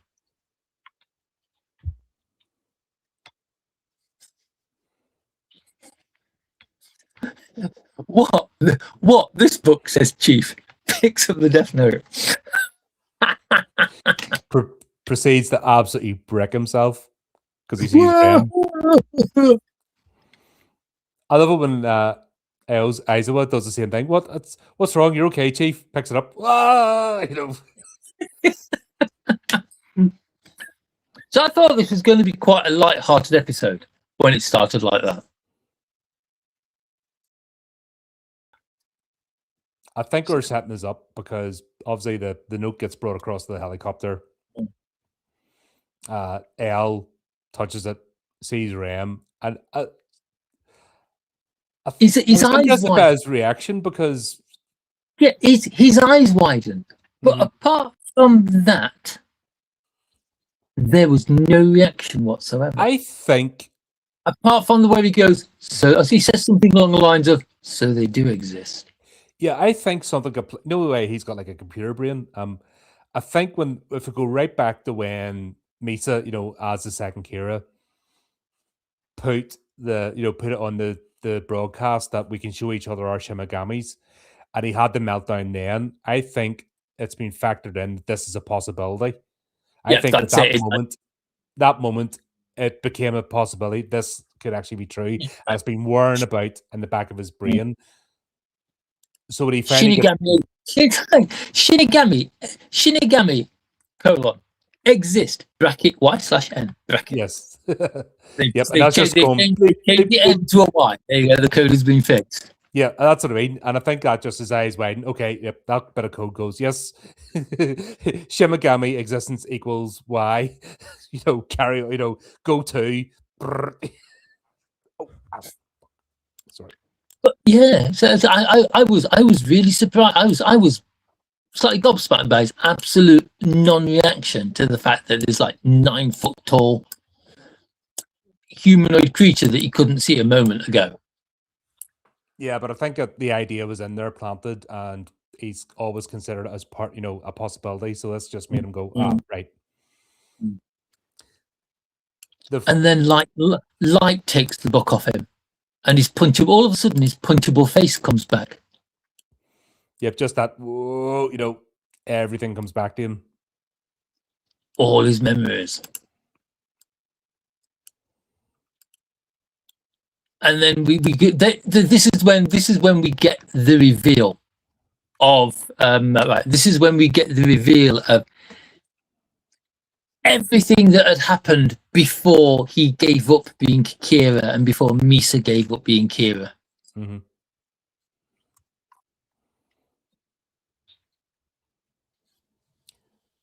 So Rem has been using their own notebook.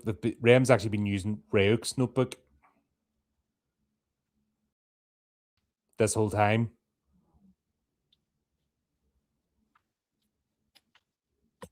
That explains a lot, especially why when Rem touched Misa with that piece she'd torn out the notebook. Why? Oh, wait, no. Was it? Fuck, I could be wrong. No, I think you're right. Because Misa doesn't like me. If that was Ryuk's book, then no, I'm wrong then. Yeah, but no, Misa would be aware of Shinigami, and she'd be aware if that was Ryuk's book. Right, she'd be aware of Shinigami. Misa would only see Ryuk. So I'm sorry, that's wrong. She'd be aware that she can see. She should. Damn it! Blah blah blah. She'd be able to see Shinigami. Yeah. No, only she would learn. Yeah, she would learn of the book. You only see the Shimigami of that book. I'm pretty sure because it's because she learns that light is Kira. Because she loves, which makes you want to do whatever he wants because she loves Kira, because Kira is responsible for killing the murder of her parents. But she doesn't get her memories of being the second Kira back until she digs up the book that's buried in the forest, which is her book. But it explains it. It's like, No, that's right, it's because like, Rem yeah, has because they swap Ryuk books, don't gave his book to Rem. Rem's owner Yeah, of because it's Rem's like what's owner of it? the book, as Yeah, if because it was a human. yeah, it's Yep. it's really really complicated because Yep. it's like what is it? It's like Rem takes Rem like damn it, Light takes Rem's book because like Misa, like it's no longer Misa's book. Misa like basically gave up the book, so she Yep. gives it that, and then he gives that book to Ryuk. He takes Ryuk's book and he gives that book up, right? Yep. Ryuk then takes that book and gives it to Rem. So the book that's in the forest is Rem's book. Which contains Yeah? Misa's memories. Yeah, which contains Misa's memories. The book that Kyosuke was given by Rem when they made a deal with him is Ryuk's book, which contains all of Light's memories. Oh God, right, okay. I thought it was right. I How, was second guessing myself. how convoluted is this plot? And they don't do the best job of they overcomplicate explaining it, I think. I think because they do it in like half an hour. You know what I mean? It's all in one episode where everything gets revealed, and it's like There's a lot of information to process going on in a very short amount of time, and it's like it's almost like they rush through it as quickly as possible so they can go back to the main story. yeah. In which it's like the man who has been using like Kyosuke, the man who has been using like Light's Death Note has to die, or the moment Light lets go of the Death Note, he will forget all of his memories. Yep. Fortunately, he just happens to be wearing a watch with a secret compartment which has a piece of the Death Note in it, and a pin, so he can prick himself and write Kyosuke's name on this piece of the Death Note in blood. That was lucky, wasn't it? No, that was all part of the plan. Light says himself, it's lucky that I wore this watch today. But then again, I always wear this watch. Yeah, he knows himself. You know, he still hasn't changed that respect of his personality, like the tape on the door and stuff. That's his OCD. Yeah. It's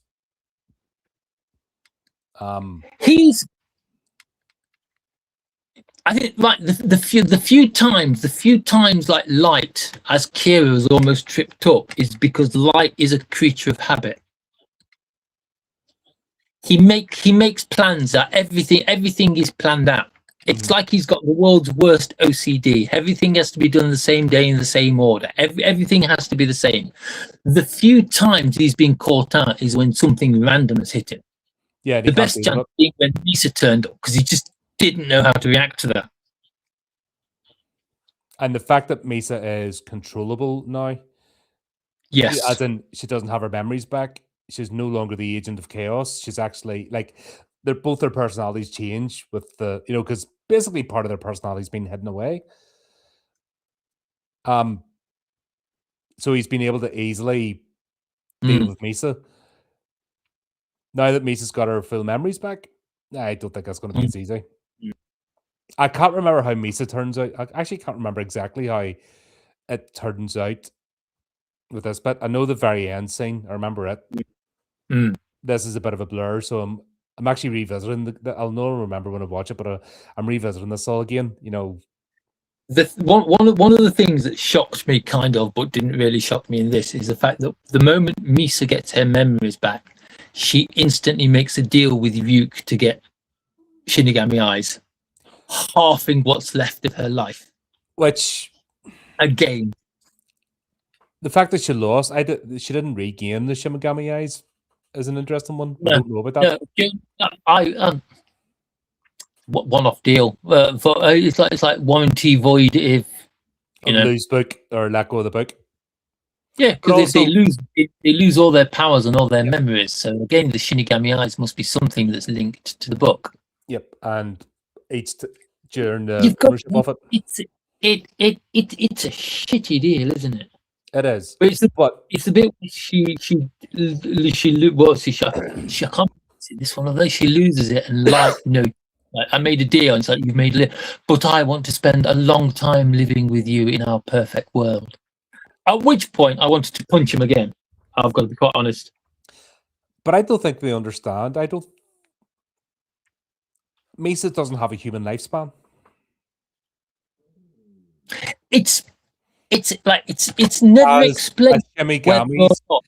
No, Yeah, because when Jealous, if you go back to when Jealous yeah, intervened to save her life, it's never actually revealed whether the remaining years that Jealous had were added to Misa's life. they did it said that, but Misa didn't know it when she made the deal, but Rem did. So And she could still have like hundreds of years to live, or she could die after tomorrow.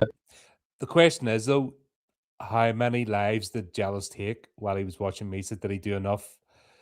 You know what I mean? It's all that because once sorry, I flipping wrecked my arm, and every time I put a jerk in a certain way, it kills me. I can't put any weight on it either. Be careful with that We arm. don't know. Yeah, we don't know how much life Jealous had because the lifespans are blurred out deliberately. We don't see what they're doing that. It's once again, it's clever animation. They're not revealing the plot. You know, they're not giving things away. But Rem says that Misa's made the deal the second time because she forgot who Yel was. Because she did say his name. Because the note says, you know, the note he left for Misa is you met is El, but is not his real name. Write his real name in the notebook. So he dies. And she couldn't remember his real name because she sees hundreds and thousands of names every day. And when she saw him, she didn't understand. It wasn't So significant. Which is why she decides to take the deal, because in order to help Light. And Muke, being Muke, is like, I got no problem with this. I don't care. Yeah. He's legit doesn't. He's just here for the entertainment. Well, he's just here for the fun. Maybe the apples as well.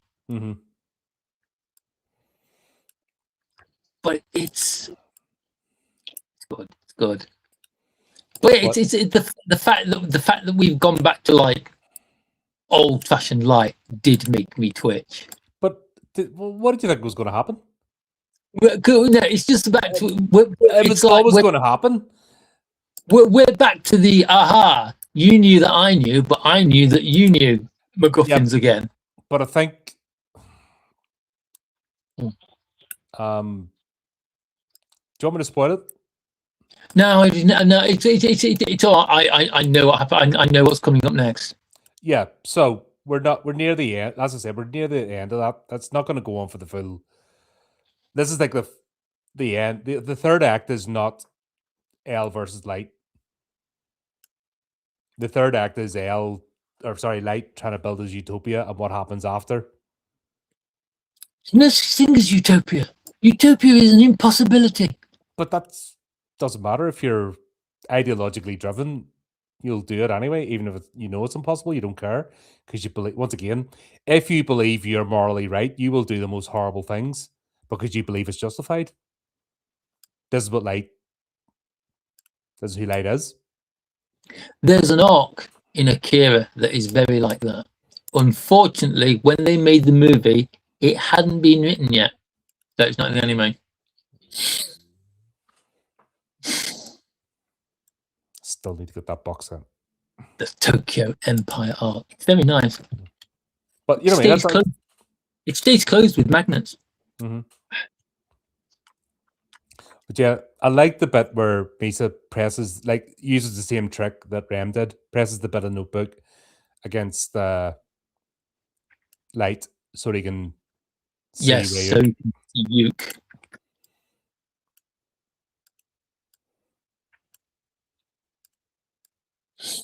And now that's it. We're basically getting ready for the final showdown. It was a good spot to leave it off, you know what I mean? Because we know this is the plan, what the plan was, is being executed.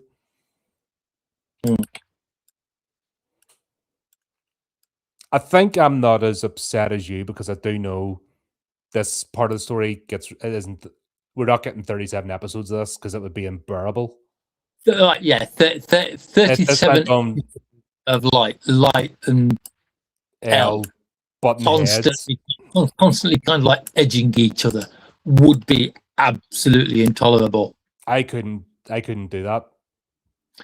It's like I mentioned it last time. There is an anime with a time loop episode, which is basically the people who created the anime thought it would be a really, really funny idea to run exactly the same episode 8 weeks running. But each one with one thing is different until they all mount up and they escape the time loop. Very nearly caused a riot on the streets of Japan when they did it. And everybody hates them for it. If this did that kind of thing, I wouldn't have recommended it. You know, I'd write a been on the list. Very sternly worded complaint. I would. No, I'd have gone on the internet and trolled them.